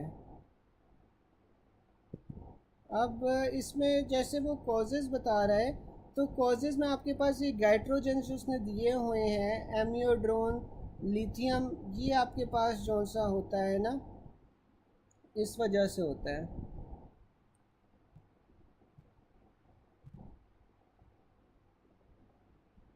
अच्छा, उसके बाद आपके पास क्या होता है कि रेडियो एक्टिव आयोडीन थेरेपी। अब जो रेडियो एक्टिव आयोडीन थेरेपी है ना वो भी आप हाइपरथायरॉयडिज्म या ओवर एक्टिव थायराइड जौन सा होता है आप उसे ट्रीट करने के लिए देते हो, ठीक है। कि जब आपके पास हाइपरथायरॉयडिज्म हुआ हुआ है तो उसकी ट्रीटमेंट में आ जाती है ना कि आप रेडिएशन देते हो, ठीक है। अब ये जो रेडियो एक्टिव आयोडीन थेरेपी है ना ये आप यूज़ तो कर रहे हो हाइपरथायरॉयडिज्म को ट्रीट करने के लिए, लेकिन इसकी वजह से क्या हो सकता है, हाइपोथायरॉयडिज्म भी हो सकता है। तो ये भी आपके पास एक आइट्रोजेनिक कॉज आ जाएगी, ठीक है। फिर आपके पास अगर आप एंटी थायराइड मेडिकेशंस दे रहे हो, ठीक है, जैसे कि आपके पास प्रोपाइल थायोयूरोसिल है या मेथिमाजोल है, तो ये आप दे तो हाइपर थायराइडिज्म की ट्रीटमेंट के लिए रहे हो, लेकिन अगर इससे आपके पास हाइपोथायराइडिज्म हो जाए या एक्सेसिव इनहिबिशन हो जाए थायराइड ग्लैंड की, तो इससे भी आपके पास जौन सा है हाइड्रोजेनिक हाइपोथायराइडिज्म हो सकती है। फिर जैसे कि वो बता रहा है लिथियम आ गई, लिथियम आपके पास थायराइड ग्लैंड को डिस्ट्रॉय करती है, एमियोड्रोन आ जाएगी, तो ये सारी चीज़ें जौन सी है ना आपके पास आइट्रोजेनिक कॉजेज़ में आ जाती हैं, ठीक है।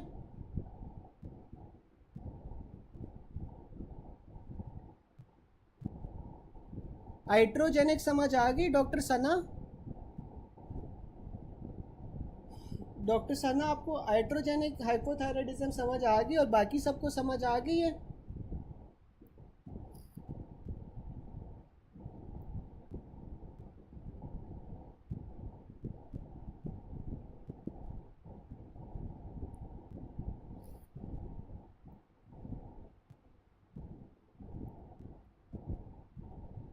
गाइस समझ आ गई है?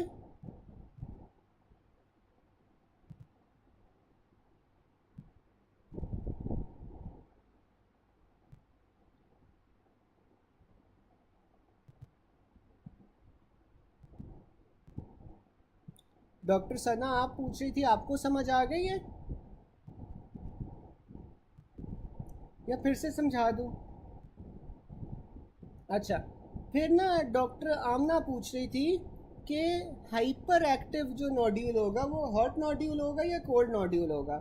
अब ये देखिए, जो आपके पास हाइपर एक्टिव होता है ना, हाइपर एक्टिव आपके पास हॉट नोड्यूल होता है, ठीक है। जो हाइपर एक्टिव होगा वो हॉट नोड्यूल होगा, जो डोरमेंट होगा ना, या जो बिल्कुल भी प्रोड्यूस नहीं कर रहा होगा, जो बहुत अरसे से पड़ा होगा, वो आपके पास फिर कोल्ड नोड्यूल आ जाता है, ठीक है। तो जो हाइपर एक्टिव होता है ना नोड्यूल, उससे आप हॉट नोड्यूल कहते हैं, ठीक है। और ये आपको मिलता कहाँ पे? ये आपको थायराइड स्कैन के ऊपर मिल रहा होता है, क्योंकि अब देखो अगर आपके पास हाइड्रोजेनिक, अभी तो डॉक्टर सना बताया है, नहीं समझ आया मैं दोबारा बता देता हूँ। तो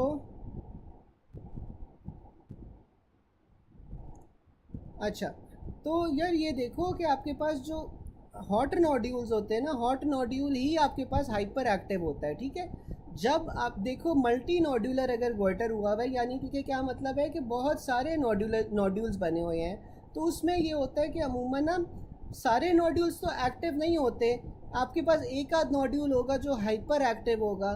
तो वो जो हाइपर एक्टिव नोड्यूल है वो आप थायराइड स्कैन पे फिर जाके देखते हो, या फिर अगर आपके पास कोल्ड नोड्यूल बना हुआ है, बहुत अरसे से डोरमेंट पड़ा हुआ है, तो उसे आप कोल्ड नोड्यूल कहते हो, ठीक है।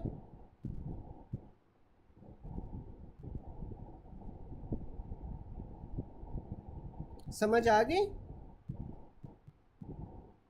अब ये जो हाइपर एक्टिव नोड्यूल है ये क्या करेगा, ये आपके पास बहुत ज़्यादा T3 T4 बना रहा होगा, ठीक है। ये जो कोल्ड नोड्यूल होगा, कोल्ड नोड्यूल में आपको क्या मिलेगा कि ये जो T3 T4 की प्रोडक्शन है वहाँ पे हो ही नहीं रही होगी।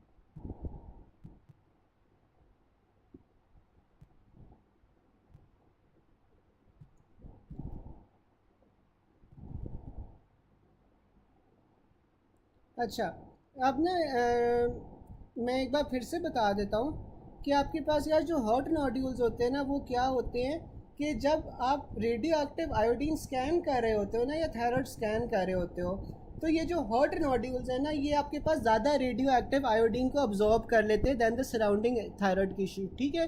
क्योंकि ये हाइपर एक्टिव होते हैं ना जो हॉट नोड्यूल्स हैं, तो ये हाइपर एक्टिव होंगे, तो ये जो आप रेडियो एक्टिव आयोडीन दोगे उसे वो ज़्यादा अब्जॉर्ब कर लेंगे, क्योंकि उन्हें आयोडीन की ज़रूरत है, क्योंकि वो हाइपर फंक्शनिंग है, उन्होंने ज़्यादा T3 T4 बनाना है, ठीक है। क्योंकि उन्होंने ज़्यादा T3 T4 बनाना है हॉट नोड्यूल्स या हाइपर फंक्शनिंग नोड्यूल्स ने, तो जो आपने रेडियो एक्टिव आयोडीन स्कैन किया है उसमें ये जो रेडियो एक्टिव आयोडीन है वो उसे ज़्यादा अब्जॉर्ब करेंगे, ठीक है, ज़्यादा अब्जॉर्ब करेंगे।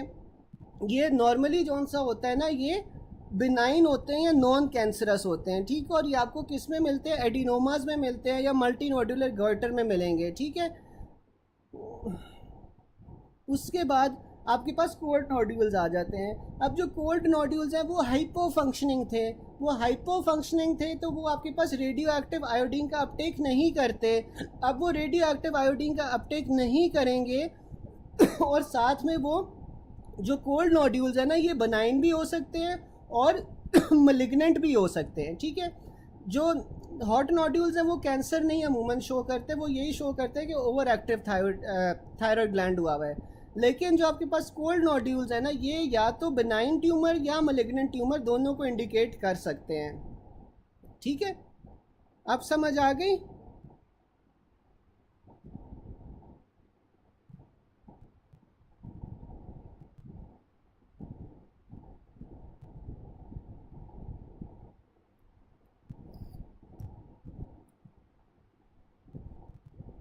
एंटीबॉडीज़ रिपीट कर दूं, एंटीबॉडीज़ तो यार ये लिखी हुई है ना टेबल के अंदर, ये देखो कि ग्रेव्स डिजीज़ के अंदर आपके पास कौन सी है, थायराइड स्टिमुलेटिंग इम्यूनोग्लोबुलिन्स और थायराइड ग्रोथ इम्यूनोग्लोबुलिन्स है।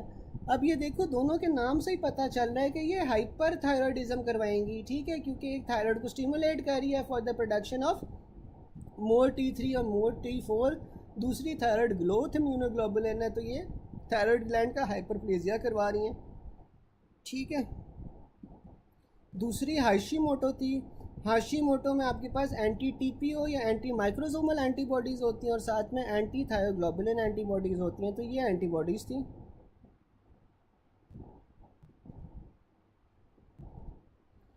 फिर हमारे पास आ जाता है auto immune thyroid disease with increase TSI antibodies, तो TSI एंटीबॉडीज़ आपको ग्रेव्स डिजीज़ में मिलती हैं।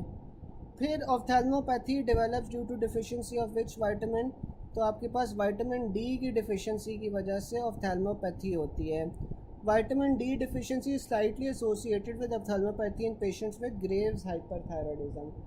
तो अगर आपके पास विटामिन D डिफिशिएंसी भी है वो आपके पास, और साथ में ग्रेव्स हाइपरथायराइडिज्म भी है, तो आपके पास ऑफ्थेल्मोपैथी होगी, ठीक है। फिर आ जाता है example of auto immune disease involving a single organ, तो आपके पास हाशिमोटो जौन सा होता है ना, वो सिंगल ऑर्गन को इन्वॉल्व कर रहा होता है, वो थायराइड को इन्वॉल्व कर रहा होता है। Hypothyroidism is associated with increase in cholesterol. Most common cause of congenital hypothyroidism क्या होता है, तो आपके पास थायराइड डिसजेनेसिस होगा या डिफेक्टिव एम्ब्रियोजेनेसिस होगा। तो अगर थायराइड ग्लैंड बना ही नहीं है या डेवलप ही नहीं किया, तो ये सबसे कॉमन कॉज होता है कंजेनिटल हाइपोथायराइडिज्म का। फिर आ जाता है 13 ईयर ओल्ड लुकिंग लाइक अ 9 year old, mental retardation, hormone involve, तो आपके पास थायराइड हार्मोन है, ये कंजेनिटल हाइपोथायराइडिज्म या क्रेटिनिज्म है। A baby has mental retardation, coarse and dry skin, sluggish body activities. The most probable cause of this condition is thyroid atrophy. ठीक है। A mass in midline biopsy done normal thyroid tissue. What will be seen on histology? तो आपके पास ये cuboid follicular epithelium होती है, ठीक है। तो ये जो थायराइड ग्लैंड की एपिथीलियम होती है या थायराइड फॉलिकल की एपिथीलियम होती है, ये आपके पास क्यूबॉइडल फॉलिकल्स होते हैं। फिर आ जाता है thyroid swelling moving on deglutition because it is attach to the pretracheal fascia. अब आपके पास जो नेक होता है ना, नेक के अंदर आपके पास 3 फेशियाज होते हैं। एक आपके पास होता है प्रीट्रेकियल फेशिया, एक आपके पास होता है डीप इन्वेस्टिंग फेशिया, और तीसरा आपके पास होता है प्री वर्टिब्रल फेशिया, ठीक है। जो प्री ट्रेकियल फेशिया होता है ना, वो सबसे बाहर वाला फेशिया होता है और उसके साथ थायराइड ग्लैंड अटैच होता है। इसी वजह से स्वॉलोइंग के ऊपर आपके पास या डीग्लूटिनेशन के ऊपर आपके पास थायराइड की मूवमेंट होती है। फिर आ जाता है long scenario of cretinism in a baby, what will condition will be seen. तो आपके पास क्रेटिनिज्म है तो इसमें थायराइड की एट्रोफी होगी। Cretinism differs from dwarfism in severe mental backwardness. अब जो डॉर्फिज्म होती है ना, डॉर्फिज्म में मेंटल रिटार्डेशन नहीं होती, ठीक है। इंसान छोटा होगा लेकिन मेंटली स्टेबल होगा, जबकि केरेटिनिज्म में क्योंकि आपके पास हाइपोथायराइडिज्म आ रहा है तो ब्रेन की डेवलपमेंट नहीं हो पाएगी, तो केरेटिनिज्म में आपके पास मेंटल बैकवर्डनेस होगी। What is the most common cause of hyperthyroidism, तो वो ग्रेव्स डिजीज़ थी।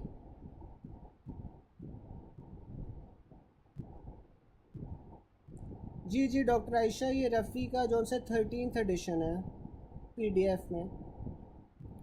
फिर हमारे पास आ जाता है 40-year-old non hypothyroidism female was referred to endocrinologist for a mass in नेक।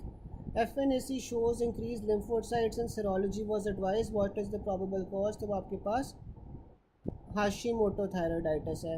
अब हाशीमोटो थायराइडाइटिस में आपके पास लिम्फोसाइटोसिस होती है, वो इंक्रीज़ हो रही होती है, ये एक नई बात है, ठीक है। Which hormone influences brain development during fetal life, तो वो थायराइड हार्मोन होता है, ठीक है। अच्छा, यहाँ तक यार किसी को कोई बात ना समझ आई हो? यहाँ तक किसी को कोई पॉइंट ना समझ आया हो?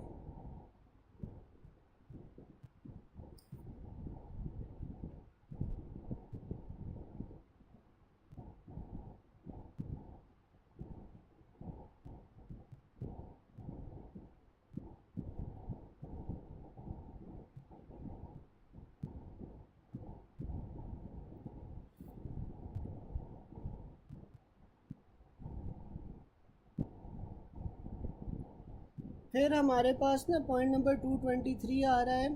पॉइंट नंबर 223 में वो ये कहता है,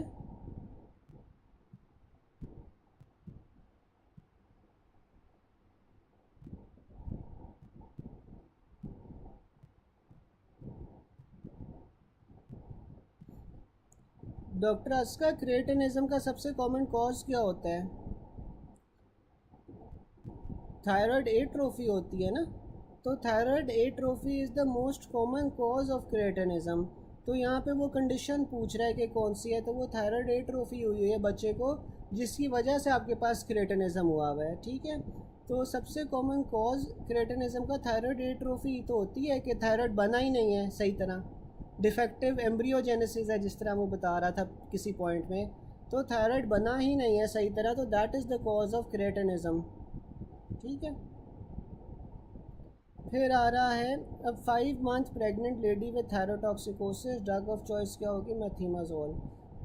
अच्छा जी, तो यहाँ पे ना वो ये बता रहा है कि जो प्रोपाइल थायोयूरेसिल है वो आप फर्स्ट ट्राइमेस्टर ऑफ प्रेगनेंसी में देते हो, ठीक है, क्योंकि जो मेथिमाजोल होता है वो टेराटोजन होता है, ठीक है।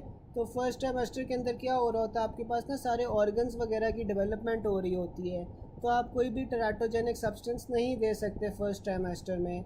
तो आप मेथिमाजोल इसीलिए नहीं दोगे फर्स्ट ट्राइमेस्टर में, बिकॉज मेथिमाजोल इज टेराटोजेनिक, तो आप पहले ट्राइमेस्टर में प्रोपाइल थायोयूरेसिल देते हैं, ठीक है। फिर आपके पास आ जाता है सेकंड और थर्ड ट्राइमेस्टर। सेकंड और थर्ड ट्राइमेस्टर में आपने फिर मेथिमाजोल देनी है, ठीक है, क्योंकि जो प्रोपाइल थायोयूरेसिल है वो हेपाटोटॉक्सिक होता है, ठीक है। तो सेकंड और थर्ड ट्राइमेस्टर में हमने मेथिमाजोल देनी है, प्रोपाइल थायोयूरेसिल डिसकंटिन्यू कर देना बिकॉज प्रोपाइल थायोयूरेसिल इज़ हेपाटोटॉक्सिक। फिर हमारे पास आ जाता है treatment of hyperthyroidism in pregnant women of 20 weeks. अभी 20 वीक्स है, यानी कि ये फर्स्ट ट्राइमेस्टर से गुजर गई हुई है बात, तो फिर आपने इसमें मेथिमाजोल देनी है। Propylthiouracil is the drug of choice in Graves disease in first trimester, ठीक है। फिर आ जाता है 5 month pregnant female diagnosed as hyperthyroid, ठीक है, तो 5th मंथ है तो आपने फिर मेथिमाजोल देनी है। अब pregnant hyperthyroid lady 5th month of pregnancy है, थायरोटॉक्सिकोसिस है, तो फिर मेथिमाजोल आ जाएगी। अब pregnant lady during third trimester presents with thyrotoxicosis, drug of choice क्या होगी? मेथिमाजोल होगी। maternal thyroid gland was maternal thyroid was diagnosed, which drug crosses the placenta और teratogenic होती है, तो वो आपके पास मेथिमाजोल होती है, ठीक है। फिर आ जाता है patient had increase TSH, decrease T3 T4, तो ये क्या है? हाइपोथायरॉयडिज्म है। हाइपोथायरॉयडिज्म में आप क्या दोगे? लीवोथायरॉक्सिन देते हैं, ठीक है। अब ये जो लीवोथायरॉक्सिन है ये आप हाइपोथायरॉयडिज्म में दोगे, जबकि हाइपर में क्या दे रहे थे? हाइपर के अंदर हम मेथिमाजोल और साथ में प्रोपाइल थायोयूरेसिल दे रहे थे, जबकि अगर आपके पास हाइपोथायराइड पेशेंट होगा तो हाइपोथायराइड पेशेंट में आप लीवोथायरॉक्सिन दोगे। Which of the following crosses placenta in a pregnant female of thyroid disease and affects the fetus? तो आपके पास वो प्रोपाइल थायोयूरेसिल होता है। According to few students, methimazole was not in the option, but if in option prefer methimazole, ठीक है, exactly। तो देखें कि मेथिमाजोल जौन सी होती है ना वो आपके पास टेराटोजेनिक होती है, जबकि प्रोपाइल थायोयूरेसिल जौन से वो हेपाटोटॉक्सिक होती है। तो यहाँ पे अगर आपके पास मेथिमाजोल का ऑप्शन होगा ना तो आपने मेथिमाजोल को प्रेफर करना है, ठीक है, कि वो प्लेसेंटा को क्रॉस करती है और साथ में फीटस को इफ़ेक्ट करती है क्योंकि वो टेराटोजेनिक होती है, ठीक है। अच्छा, यहाँ तक सबको समझ आ गया? कोई क्वेश्चन किसी को?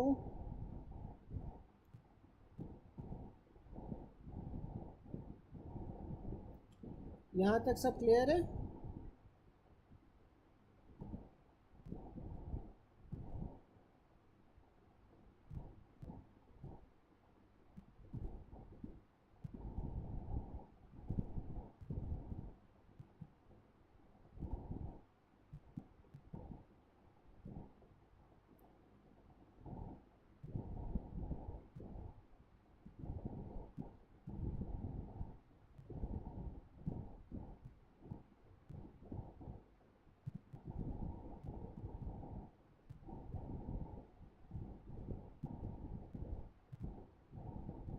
चले, फिर हमारे पास आ जाते हैं point number 224। Point doctor Ayesha इस तरह है कि रफ़ीउल्लाह ना 13th एडिशन अभी तक PDF में नहीं आया, तो यही होता है कि जो रोज़ की क्लास होती है ना मैं रोज़ाना उसकी पिक्चर्स लेके आपको जौन सा है वो PDF ग्रुप में भेज देता हूँ। तो अभी तक इसी तरह हम काम चला रहे हैं क्योंकि PDF जौन सा ना वो 13th एडिशन का नहीं अवेलेबल, ठीक है। तो इंशाल्लाह जब अवेलेबल हो जाएगा तो तब मेरे लिए भी आसानी हो जाएगी, आप लोगों के लिए भी डेफिनेटली आसानी हो जाएगी, लेकिन अभी फॉर नाउ अवेलेबल नहीं है, ठीक है। अच्छा, फिर हमारे पास आ रहा है कि increase levels of thyroid hormone in pregnancy is due to TBG। तो थायराइड बाइंडिंग ग्लोबुलिन जौन सा होता है ना प्रेगनेंसी में वो इंक्रीज़ हो जाता है। तो जब थायराइड बाइंडिंग ग्लोबुलिन इंक्रीज़ हो जाएगा तो जो आपके पास टोटल थायराइड हार्मोन है वो भी इंक्रीज़ हो जाएगा, ठीक है, जबकि जो फ्री हार्मोन है वो कम हो जाएगा, ठीक है। अच्छा, हेपेटिक फेलियर में क्या होता है? अब हेपेटिक फेलियर के अंदर ना आपके पास प्लाज्मा प्रोटीन्स जौन सी होती हैं वो कम हो जाती हैं, ठीक है। लिवर फेलियर हो गया, लिवर फेलियर हो गया तो ज़ाहिर है लिवर से ही प्लाज्मा प्रोटीन्स बन रही होती हैं, तो प्लाज्मा प्रोटीन्स कम हो जाएंगी। प्लाज्मा प्रोटीन्स के साथ साथ थायराइड बाइंडिंग ग्लोबुलिन भी आपके पास लिवर में ही बन रहा होता है, तो थायराइड बाइंडिंग ग्लोबुलिन भी आपके पास डिक्रीज़ हो जाएगा। अगर थायराइड बाइंडिंग ग्लोबुलिन डिक्रीज़ होगा तो टोटल थायराइड हार्मोन कम हो जाएगा, जबकि जो आपके पास फ्री हार्मोन है वो आपके पास नॉर्मल रहेगा। जब प्रेगनेंसी में ऑन द अदर हैंड क्या होता है? प्रेगनेंसी के अंदर आपके पास थायराइड बाइंडिंग ग्लोबुलिन ज़्यादा हो रहा होता है। जब थायराइड बाइंडिंग ग्लोबुलिन ज़्यादा होगा तो टोटल हार्मोन ज़्यादा हो जाएगा, लेकिन जो आपके पास फ्री हार्मोन है वो कम हो नॉर्मल रहता है। तो फ्री हार्मोन इसमें भी नॉर्मल रहता है, तो क्लिनिकली यूथायराइड होगी पेशेंट जो प्रेगनेंसी वाली है। फिर हमारे पास आ जाता है women with puffy skin and hoarseness of voice. TSH is low but increase significantly after thyroid hormone is administered. Diagnosis आपके पास क्या है?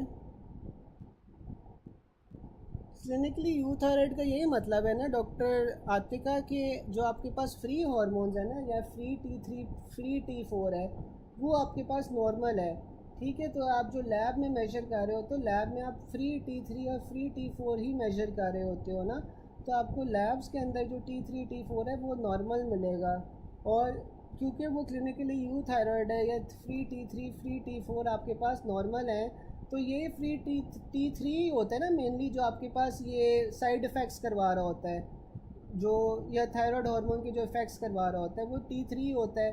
तो इसमें आपको कोई हाइपर थायराइडिज्म वाली पिक्चर नहीं मिलेगी, आपको यू थायराइड वाली पिक्चर ही मिलेगी, क्योंकि जो T3 T4 के लेवल्स हैं वो नॉर्मल होंगे। तो क्लिनिकली यू थायराइड का यही मतलब होता है कि पेशेंट के अंदर ना आपके पास जो फ्री हार्मोन्स हैं उसके लेवल्स भी नॉर्मल है, एज अ रिज़ल्ट आपके पास कोई भी हाइपर थायराइडिज्म वाले सिम्टम्स भी नहीं आ रहे होते हैं, ठीक है। हालांकि आप देखो कि इसमें जो टोटल थायराइड हार्मोन है वो ज़्यादा हो रहा है, लेकिन जो असर करना था, असर तो आपके पास फ्री हार्मोन ही करता है ना, लेकिन फ्री हार्मोन के जो कॉन्सेंट्रेशन है वो नॉर्मल है, तो इसलिए पेशेंट फिर आपके पास क्लिनिकली यू थायराइड होगा, ठीक है। जी जी बिल्कुल, you thyroid is normal thyroid, ठीक है। डॉक्टर आते का समझ आ गया।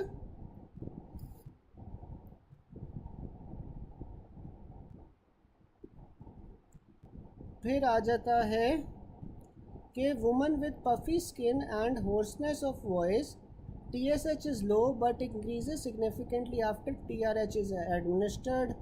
तो ये हमने पहले भी पढ़ा था कि हाइपोथायराइडिज्म होगा due to primary abnormality in the hypothalamus. फिर हमारे पास आ जाता है hypothalamus secretes TRH which acts on the anterior pituitary which releases TSH, acts on the thyroid releases T3 T4 which in turn inhibits TSH secretion by acting on the anterior pituitary. Understand this as it might come in the different way. तो जब आपके पास plasma TSH कम हो रहा है, there is no stimulus for the pituitary gland to secrete TSH. Stimulus is TRH, which is secreted from the hypothalamus. So the problem is in the hypothalamus. When we give TRH from outside, pituitary started secreting its product, which is TSH. So no problem in the hypothalamus. तो ये हमने सारी बातें अभी पहले कुछ देर पहले discuss already कर ली थी, ठीक है। फिर हमारे पास आ जाता है which one of the following causes hypocalcemic tetany. तो हाइपोकैल्सीमिक टेटनी जो सा होता है वो हाइपोपैराथायराइडिज्म से हो रहा होता है, क्योंकि पैराथायराइड ग्लैंड्स आपके पास क्या रिलीज़ कर रहे होते हैं, कैल्शियम रिलीज़ कर रहे होते हैं। और हाइपोकैल्सीमिक टेटनी आपके पास कब होती है, जब आपके पास कैल्शियम लेवल्स कम हो जाते हैं, तो तब आपके पास टेटनी होगी। अब ना वो पैराथायराइड हार्मोन का बता रहा है निमोनिक कि जो पैराथायराइड हार्मोन होता है वो आपके पास फॉस्फेट थ्रैशिंग हार्मोन भी उसे कहते हैं, क्योंकि जो पैराथायराइड हार्मोन होता है वो सीरम कैल्शियम लेवल्स को तो बढ़ा रहा होता है, लेकिन जो फॉस्फेट लेवल्स होते हैं उन्हें ये कम कर रहा होता है, ठीक है। अब पैराथायराइड हार्मोन का एक्शन क्या होगा कि ये बोन रीअब्जॉर्प्शन और किडनी रीअब्जॉर्प्शन ज़्यादा करता है at the distal convoluted tubules of calcium, ठीक है। तो ये कैल्शियम की रीअब्जॉर्प्शन ज़्यादा कर रहा है from the bones and the kidney as well. Bone से वो फॉस्फेट की भी आपके पास इंक्रीज़ रीअब्जॉर्प्शन करता है, तो ये जो फॉस्फेट की इंक्रीज़ रीअब्जॉर्प्शन हो रही है बोन से, वो आपके पास फिर एक्सक्रीट हो जाती है जाके किडनी से, क्योंकि किडनीज़ में आपके पास फॉस्फेट की रीअब्जॉर्प्शन कम हो जाती है PCT में। 125 वो कोलिकैल्सिफेरोल या कैल्सिट्रायोल जौन सा होता है वो प्रोडक्शन होती है बाय स्टिमुलेटिंग किडनीज़, ठीक है। अच्छा, मुझे कोई बता सकता है कि जो विटामिन डी है ये एक्टिवेट कैसे होती है, किसी को पता है कि आपके पास विटामिन, मैं रिपीट कर देता हूँ, मुझे कोई बता सकता है कि जो विटामिन डी होती है इसकी एक्टिवेशन कैसे होती है।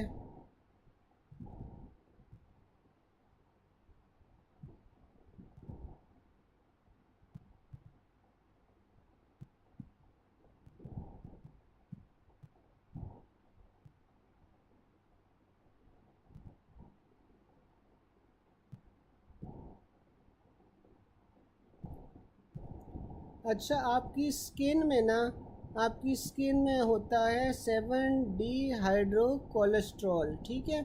स्किन में आपके पास 7D हाइड्रो कोलेस्ट्रॉल होता है।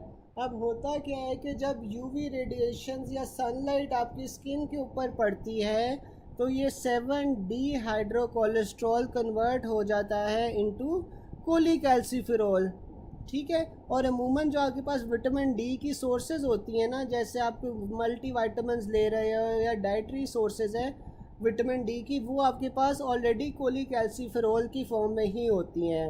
अब ये जो कोलीकैल्सिफेरॉल है ना, ये आपके पास लिवर में जाएगा, लिवर में जाके ये कन्वर्ट हो जाएगा 25 हाइड्रोक्सी कोलीकैल्सिफेरॉल पे, ठीक है। तो लिवर के अंदर क्या हो रहा है, जो कोलीकैल्सिफेरॉल था इसकी 25th पोजीशन के ऊपर जाके एक हाइड्रोक्सिल ग्रुप लग रहा है, ठीक है। तो 25 हाइड्रोक्सी कोलीकैल्सिफेरॉल बन जाता है लिवर में। अब ये जो 25 हाइड्रोक्सी कोलीकैल्सिफेरॉल है ये जाएगा किडनी के अंदर, और किडनी के अंदर जाके आपके पास फिर क्या बन जाता है 125 डाईहाइड्रोक्सी कोलीकैल्सिफेरॉल, जिसे हम कैल्सीट्रायोल भी कहते हैं। यानी लिवर के अंदर 25th पोजीशन पर हाइड्रोक्सिलेशन हुई और किडनी के अंदर आपके पास फर्स्ट पोजीशन के अंदर हाइड्रोक्सिलेशन हो गई। तो 125 डाईहाइड्रोक्सी कोलीफेरॉल फिर किडनी में बनता है, जिसे आप कैल्सीट्रायोल भी कहते हैं, ठीक है।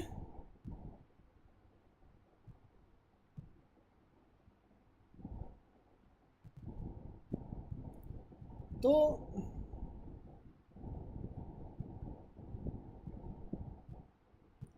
बिल्कुल अल्फ़ा 1 हाइड्रोक्सिलेज होता है जो वन फर्स्ट पोजीशन पे लगा रहा होता है। डॉक्टर ज़ारा, मैं फिर से आपके लिए रिपीट कर रहा हूँ कि जो पैराथायराइड हार्मोन होता है that is the phosphate thrashing hormone, इसने सीरम कैल्शियम बढ़ा देनी है, जबकि जो फॉस्फेट के लेवल्स होते हैं वो कम कर देता है। तो आपके पास क्या होगा, बोन से रीअब्जॉर्प्शन और किडनी से रीअब्जॉर्प्शन ज़्यादा हो जाती है कैल्शियम की at the DCT. Bone reabsorption phosphate की भी ज़्यादा होती है, लेकिन जो फॉस्फेट आपके पास ब्लड स्ट्रीम में आ गया है फ्रॉम बोन रीअब्जॉर्प्शन, ये किडनी से थ्रैश हो जाएगा बाहर की तरफ, क्योंकि किडनीज़ में जो पीसीटी होता है वहाँ पे फॉस्फेट की रीअब्जॉर्प्शन कम हो जाएगी, ठीक है। फिर हमारे पास आ जाता है कि 125 डाईहाइड्रोक्सी कोलीकैल्सिफेरॉल या कैल्सीट्रायोल प्रोडक्शन आपके पास फिर किडनी में हो रही होती है। ओवरऑल इफ़ेक्ट इसका क्या होता है, it acts directly on the kidney and bone and indirectly on the GI tract, ठीक है। अब ये जो आपके पास कैल्सीट्रायोल बना है ना, इसने आपके पास जीआई पे और किडनी और बोन्स पे एक्ट करना है। सीरम कैल्शियम को ये इंक्रीज़ करता है, यूरिनरी कैल्शियम डिक्रीज़ करता है, कैल्शियम की रीअब्जॉर्प्शन ज़्यादा होगी, सीरम फॉस्फेट ज़्यादा हो जाएगा, वो सॉरी सीरम फॉस्फेट कम हो जाएगा और यूरिन फॉस्फेट आपके पास फिर ज़्यादा हो जाएगा, ठीक है। पैराथायराइड हार्मोन जौन सा है वो डायरेक्टली किडनी और बोन पे एक्ट करता है। पैराथायराइड हार्मोन किडनी पे एक्ट करेगा तो आपके पास डायरेक्टली क्या करेगा, फॉस्फेट की रीअब्जॉर्प्शन को कम कर देगा और कैल्शियम की रीअब्जॉर्प्शन को ज़्यादा कर देगा। उसके अलावा ये आपके पास बोन में एक्ट करेगा, बोन से कैल्शियम और फॉस्फेट दोनों की रीअब्जॉर्प्शन करवाएगा। साथ में इनडायरेक्टली पीटीएच जीआईटी पे एक्ट करता है, ठीक है। फिर हमारे पास विटामिन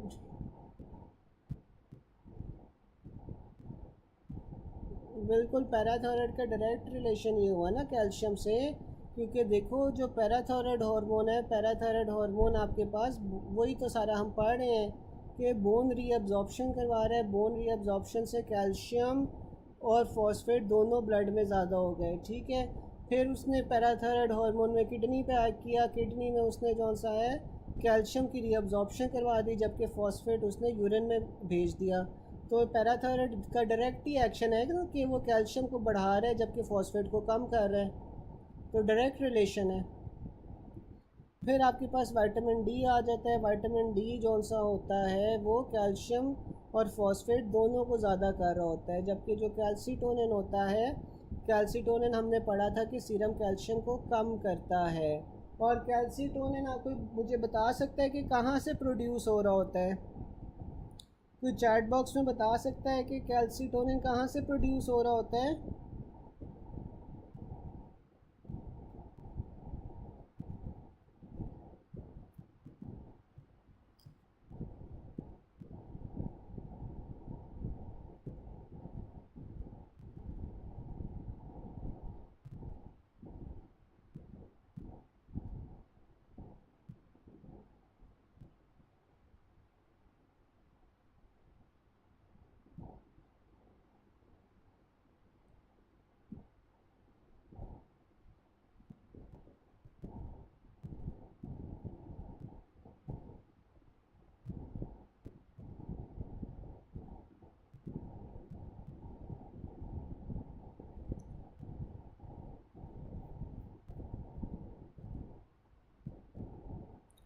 बिल्कुल, पैराफोलिकुलर सेल से या सी सेल से आपके पास कैल्सिटोनिन रिलीज़ हो रहा होता है। और कैल्सिटोनिन के लेवल्स कौन से ट्यूमर में ज़्यादा हो जाते हैं? कौन से थायराइड ट्यूमर में कैल्सिटोनिन के लेवल ज़्यादा हो जाते हैं, कोई ये बता सकता है? अभी हमने पढ़ा है मेडुलरी कार्सिनोमा। बिल्कुल, मेडुलरी कार्सिनोमा के अंदर वेरी गुड, आपके पास कैल्सिटोनिन के लेवल ज़्यादा हो जाते हैं। अच्छा, उसके अलावा कैल्सिटोनिन आप कौन सी डिजीज़ में दे सकते हैं? कैल्सिटोनिन कौन सी डिजीज़ में दे सकते हैं?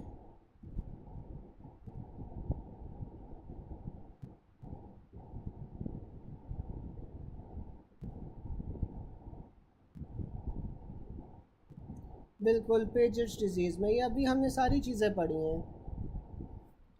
तो जो कैल्सिटोनिन है वो अपोज करता है आपके पास पैराथायराइड हार्मोन का इफ़ेक्ट, क्योंकि जो कैल्सिटोनिन था वो कैल्शियम लेवल्स को कम करता है, जबकि पैराथायराइड जो है वो कैल्शियम लेवल्स को बढ़ा रहा था।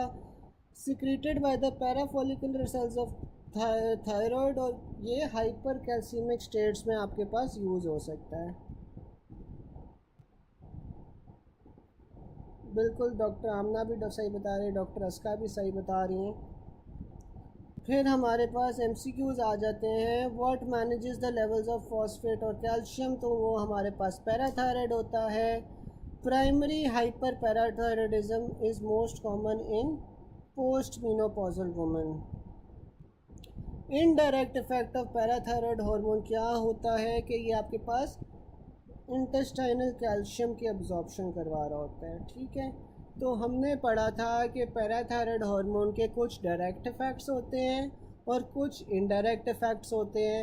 जो डायरेक्ट इफ़ेक्ट्स थे वो हमारे पास कहाँ पे होते हैं? वो हमारे पास बोन में और किडनी में जौन सा होता है पैराथायराइड हार्मोन के डायरेक्ट इफ़ेक्ट्स होते हैं। ठीक है, जबकि इनडायरेक्ट इफ़ेक्ट कहाँ पे होता है पैराथायराइड हार्मोन का? जीआईटी के ऊपर होता है। और जीआईटी पे इनडायरेक्ट इफ़ेक्ट क्या होता है कि ये कैल्शियम की अब्जॉर्प्शन को ज़्यादा कर रहा होता है। ठीक है, फिर हमारे पास आ जाता है parathyroid hormone, parathyroid action on renal tubules क्या होता है? तो ये फॉस्फेट की अब्जॉर्प्शन को इनहिबिट करते हैं पीसीटी में। Parathyroid hormone acts by which mechanism to increase blood calcium levels, तो ये increases the reabsorption of calcium from the DCT.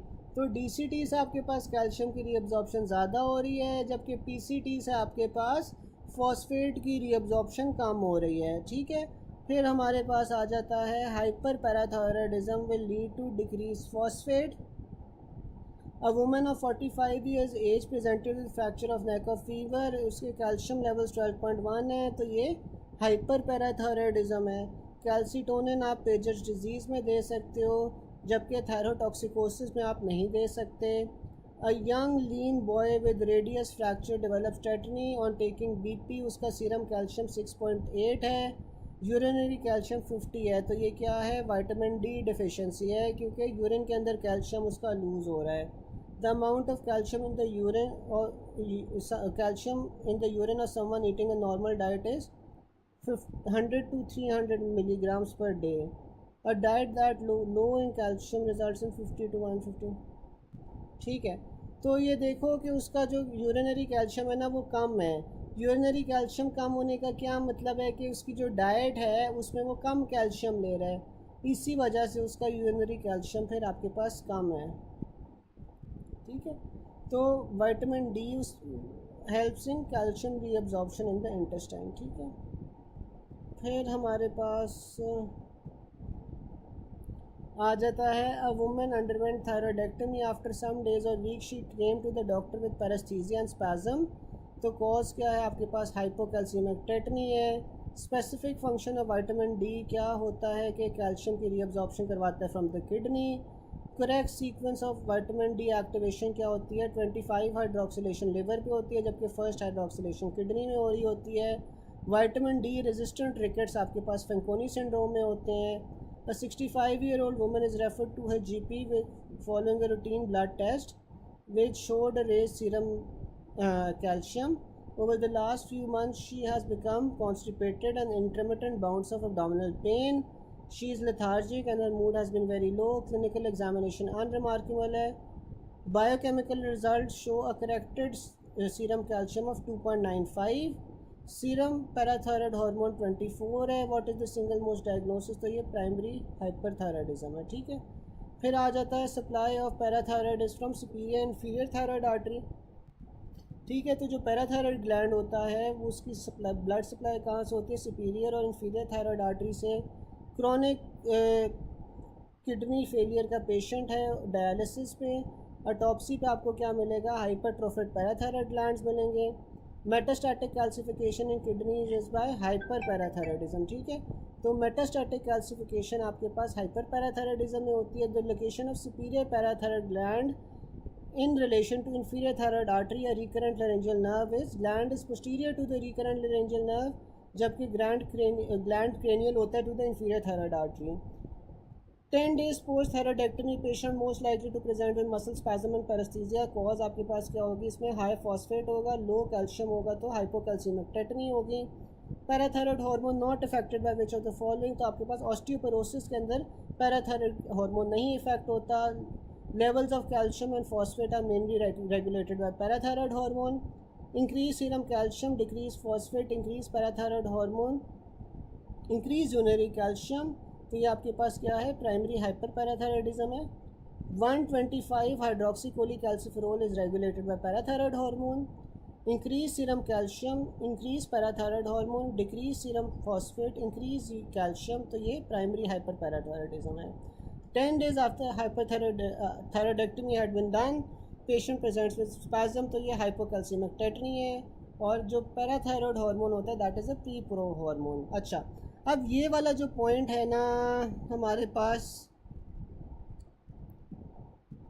226 point है. अब ये जो 226 पॉइंट है ना, ये एक बार हम कल दोबारा से कर लेंगे क्योंकि इसमें काफ़ी सारे नए कॉन्सेप्ट्स हैं which I need to explain to you guys. ठीक है, तो ये जो पॉइंट नंबर 226 है ना, कल हमारा एंडो ख़त्म हो जाएगा इंशाल्लाह. तो कल ना एक बार ये हम पॉइंट नंबर 226 एक बार दोबारा से कर लेंगे. एक बार आपने मुझे खुद भी याद करवा देना है कि एक बार आपने ना खुद भी ये पॉइंट नंबर 226 अच्छी तरह कर लेना है. ठीक है, बाकी हम ये कल लेक्चर में दोबारा से कर लेंगे. यहाँ तक यार क्लास में किसी को कोई क्वेश्चन है तो आप लोग पूछ सकते हो. जी जी डॉक्टर अमीर पूछें. अच्छा, कोई मेरे से कह रहा था कि कल की क्लास का भी क्वेश्चन है, तो आप कल की क्लास का भी अगर कोई क्वेश्चन है या ओवरऑल कोई एंडो से रिलेटेड क्वेश्चन है तो आप लोग अभी पूछ सकते हो.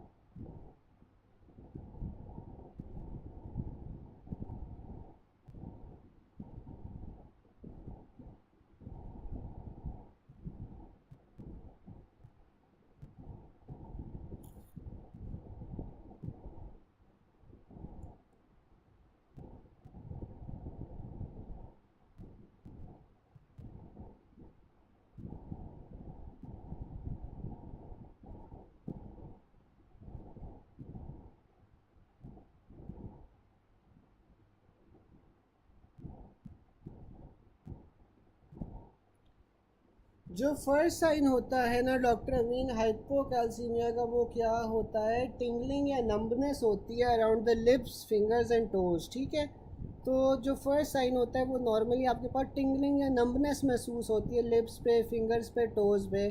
उसके बाद आपको मसल क्रैम्प्स हो सकते हैं, मसल ट्विचिंग हो सकती है, इरिटेबिलिटी हो सकती है, हार्ट रिदम्स में चेंजेस हो सकते हैं, ब्रिटल नेल्स हो सकते हैं कि नाखून आसानी से टूट जाएंगे. लेकिन जो सबसे अमूमन फर्स्ट साइन होता है ना, वो उसमें आपके पास क्या होता है कि टिंगलिंग होना शुरू हो जाती है अराउंड द लिप्स, फिंगर्स और टोज़. ठीक है,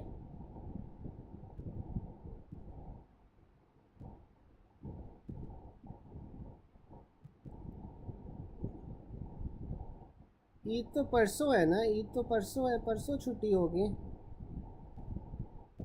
मैं आप लोगों को कंफर्म कर देता हूँ, मैं कंफर्म कर देता हूँ, लेकिन ईद तो परसों है तो परसों छुट्टी होगी ना.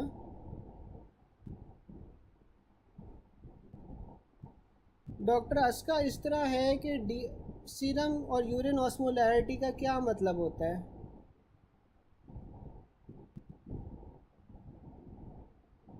अच्छा कल है, चले मैं आपको कंफर्म करके बता देता हूँ, मैं आपको कंफर्म करके बता देता हूँ। चलें डॉक्टर ज़ारा, मैं आपको ना कंफर्म करके बता दूंगा। अगर किसी की for some reason class miss भी हो जाती है ना, तो वो यूट्यूब पे आपको मिल जाएगी, तो कोई परेशानी वाली बात नहीं है। आप फ्री टाइम पे अपने ना सुन लीजिएगा, ठीक है। अच्छा है, मैं ना ये डॉक्टर अस्का आपको बता रहा था कि डिहाइड्रेशन में बेसिकली ऑस्मोलैरिटी होती क्या है। ऑस्मोलैरिटी जो सी होती है ना, वो ये होती है कि जो आपके पास सॉल्यूट होता है ना, सॉल्यूट की कॉन्सेंट्रेशन ज़्यादा हो जाती है एज़ कम्पेयर टू सॉल्वेंट, ठीक है। यानी कि जो ब्लड है वो ऐसे समझ लो कि ज़्यादा गाढ़ा हो जाएगा, ठीक है।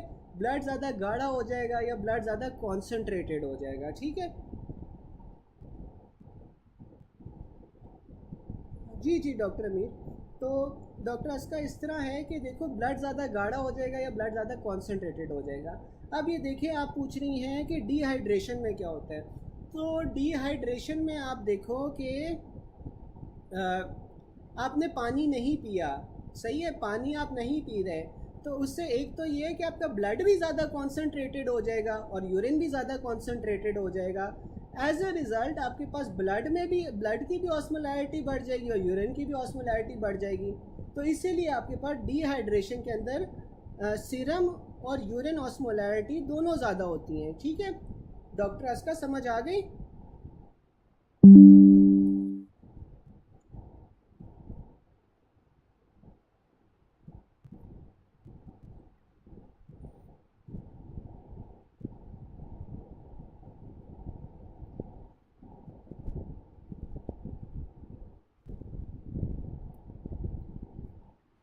अच्छा, और किसी को कोई क्वेश्चन तो नहीं है? और किसी को कोई क्वेश्चन?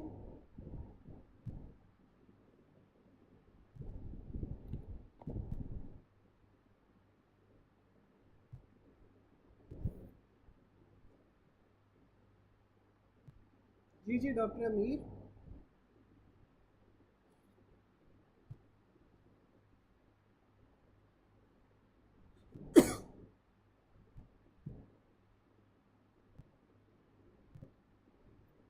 अच्छा इस तरह है, लेटेंट टेटनी।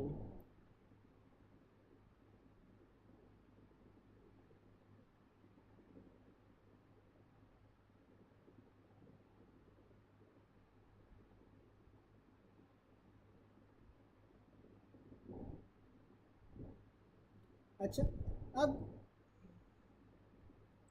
जो लेटेंट टेटनी होती है ना, लेटेंट टेटनी होती है एक ऐसी कंडीशन होती है जहाँ पे इंडिविजुअल जो सा होता है ना, वो साइंस एंड सिम्टम्स से साथ प्रेजेंट कर रहा होता है फॉर पोटेंशियल टेटनी, ठीक है। लेकिन मसल स्पैजम्स अभी उसके अंदर एक्टिवली प्रेजेंट नहीं होते। इसके अंदर आपके पास न्यूरोलॉजिकल सिम्टम्स होंगे due to low levels of ionised calcium या हाइपोकैल्सीमिया की वजह से ना आपके पास न्यूरोलॉजिकल सिम्टम्स आएंगे। इसमें आपको पैरेस्थीजियाज मिलेंगे, ठीक है। पैरेस्थीजियाज के अलावा आपके पास मसल क्रैम्प्स होंगे, ठीक है। ट्रोसू साइन जौन सा होता है वो पॉजिटिव होगा। ट्रोसू साइंस क्या होता है कि जब आप जौन सा है ब्लड प्रेशर काफ इन्फ्लेट करते हो तो आपको फिर जौन सा है टेटनी मिलती है, ठीक है। तो इस तरह के आपके पास साइंस प्रेजेंट होंगे, लेकिन अभी आपके पास मसल स्पैज़म जौन सा है ना वो प्रेजेंट नहीं होगा। तो ये लेटेंसी होती है, या ये आपके पास ना जौन सा होता है इंडिकेटिव होता है कि आगे जाके पेशेंट को मसल स्पैज़म्स हो सकते हैं, लेकिन अभी प्रेजेंटली जौन सा है ना वो स्पैज़म्स नहीं प्रेजेंट, ठीक है। तो ये होता है। थ्योरी करना ज़्यादा।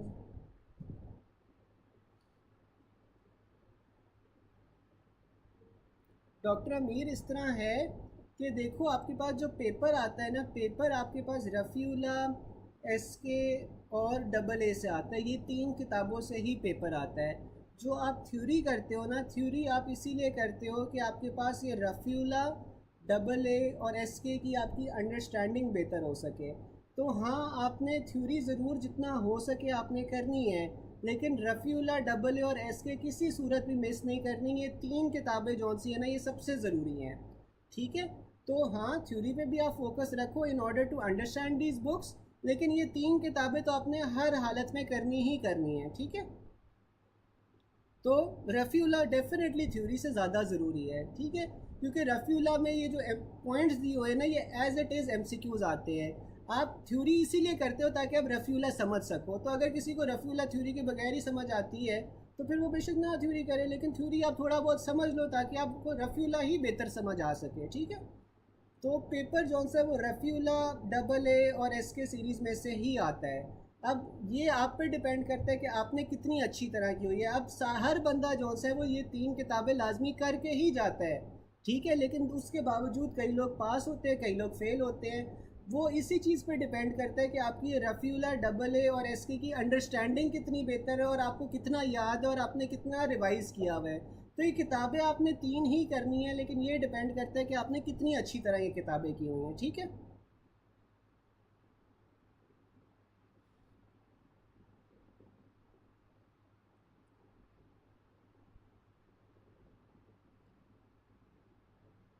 डॉक्टर अमीर टाइम तो अभी बहुत है, बहुत टाइम है। अभी आपने इस तरह पैनिक नहीं करना, अभी आप साथ साथ सारी चीज़ें लेके चलो। एक बार आप, आई वुड सजेस्ट कि एटलीस्ट ना देख लो थ्योरी, फिर जब आगे हम रिविजन्स करना शुरू करेंगे ना तो उसमें आपने फिर छोड़ देना है, उसमें आपने बस सिलेक्टिवली जौन सा ना देख लेना है थ्योरी को। उसमें आपने फिर जौन सा है ना बस रफ़ीउल्लाह डबल ए और एस के करनी है, ठीक है। अभी एक बार देख लो, ठीक है। तो अभी आप लोग एक बार रफ़ीउल्लाह देख लो अच्छी तरह और साथ में थ्योरी भी देख लो, लेकिन एज टाइम गोज़ ऑन फिर आप जौन सा है ना हाली रफ़ीउल्लाह करना शुरू कर देना, ठीक है। अच्छा, नहीं नहीं, देखो ना, आपकी तो डबल ए की जब क्लासेस ऑलरेडी हो रही हैं तो फिर आपको मेडिकल करने की क्या ज़रूरत है। या तो हो ना कि आपको डबल ए ना पढ़ाई जा रही हो तो फिर आप मेडिकल करो। तो आपकी तो ऑलरेडी डबल ए की क्लासेस हो रही हैं तो फिर आपको मेडिकल करने की क्या ज़रूरत है।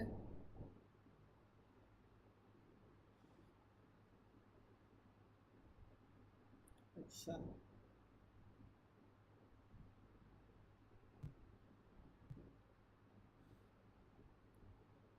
चले, इफ़ यू थिंक कि आपकी थ्योरी जौन सी है वो अच्छी है तो फिर ये है कि आप रफ़ीउल्लाह कर लो, रफ़ीउल्लाह फिर आप हाली कर लो, लेकिन डबल ए आपने लाजमी करनी है। डबल ए नहीं छोड़नी, डबल ए रफ़ीउल्लाह और ये एस के तो आपने लाजमी करनी ही करनी है। थ्योरी में आपको जहाँ पे लगता है आपको डिफिशिएंसी है फिर आप ऐसा करो वो वाली थ्योरी कर लो। अच्छा सॉरी डॉक्टर अस्का, आप कुछ पूछ रही थी कि ग्रोथ हार्मोन और साथ में,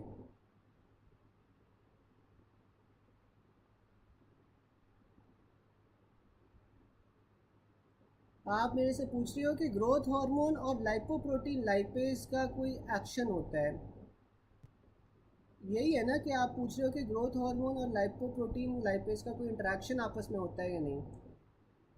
तो ग्रोथ हार्मोन जौन सा है ना, ग्रोथ हार्मोन आपके पास लाइपोप्रोटीन लाइपेज की एक्टिविटी को कम करता है, ठीक है। ग्रोथ हार्मोन आपके पास लाइपोप्रोटीन लाइपेज की एक्टिविटी को कम करता है, इसीलिए ग्रोथ हार्मोन आपके पास जो फैट स्टोरेज होती है वो कम कर रहा होता है ना, ठीक है।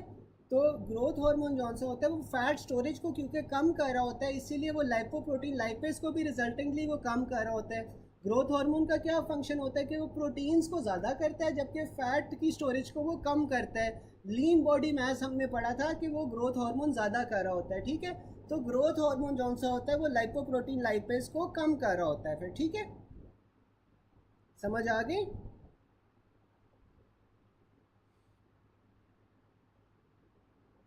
डॉक्टर अस्का आपको समझ आ गई।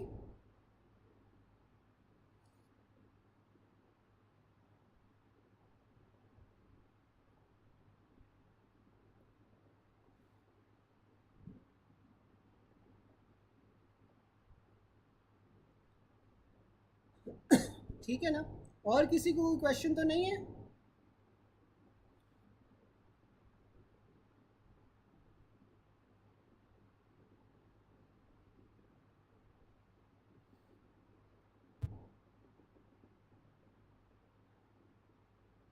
चलें गाइस, फिर अल्लाह हाफिज़। ये आपने ना एक बार जो आज हमने एंडोक्राइनोलॉजी पढ़ी है ये एक बार खुद भी रिवाइज कर लेनी है और कल इंशाल्लाह फिर हमारी एंडो ख़त्म हो जाएगी, ठीक है।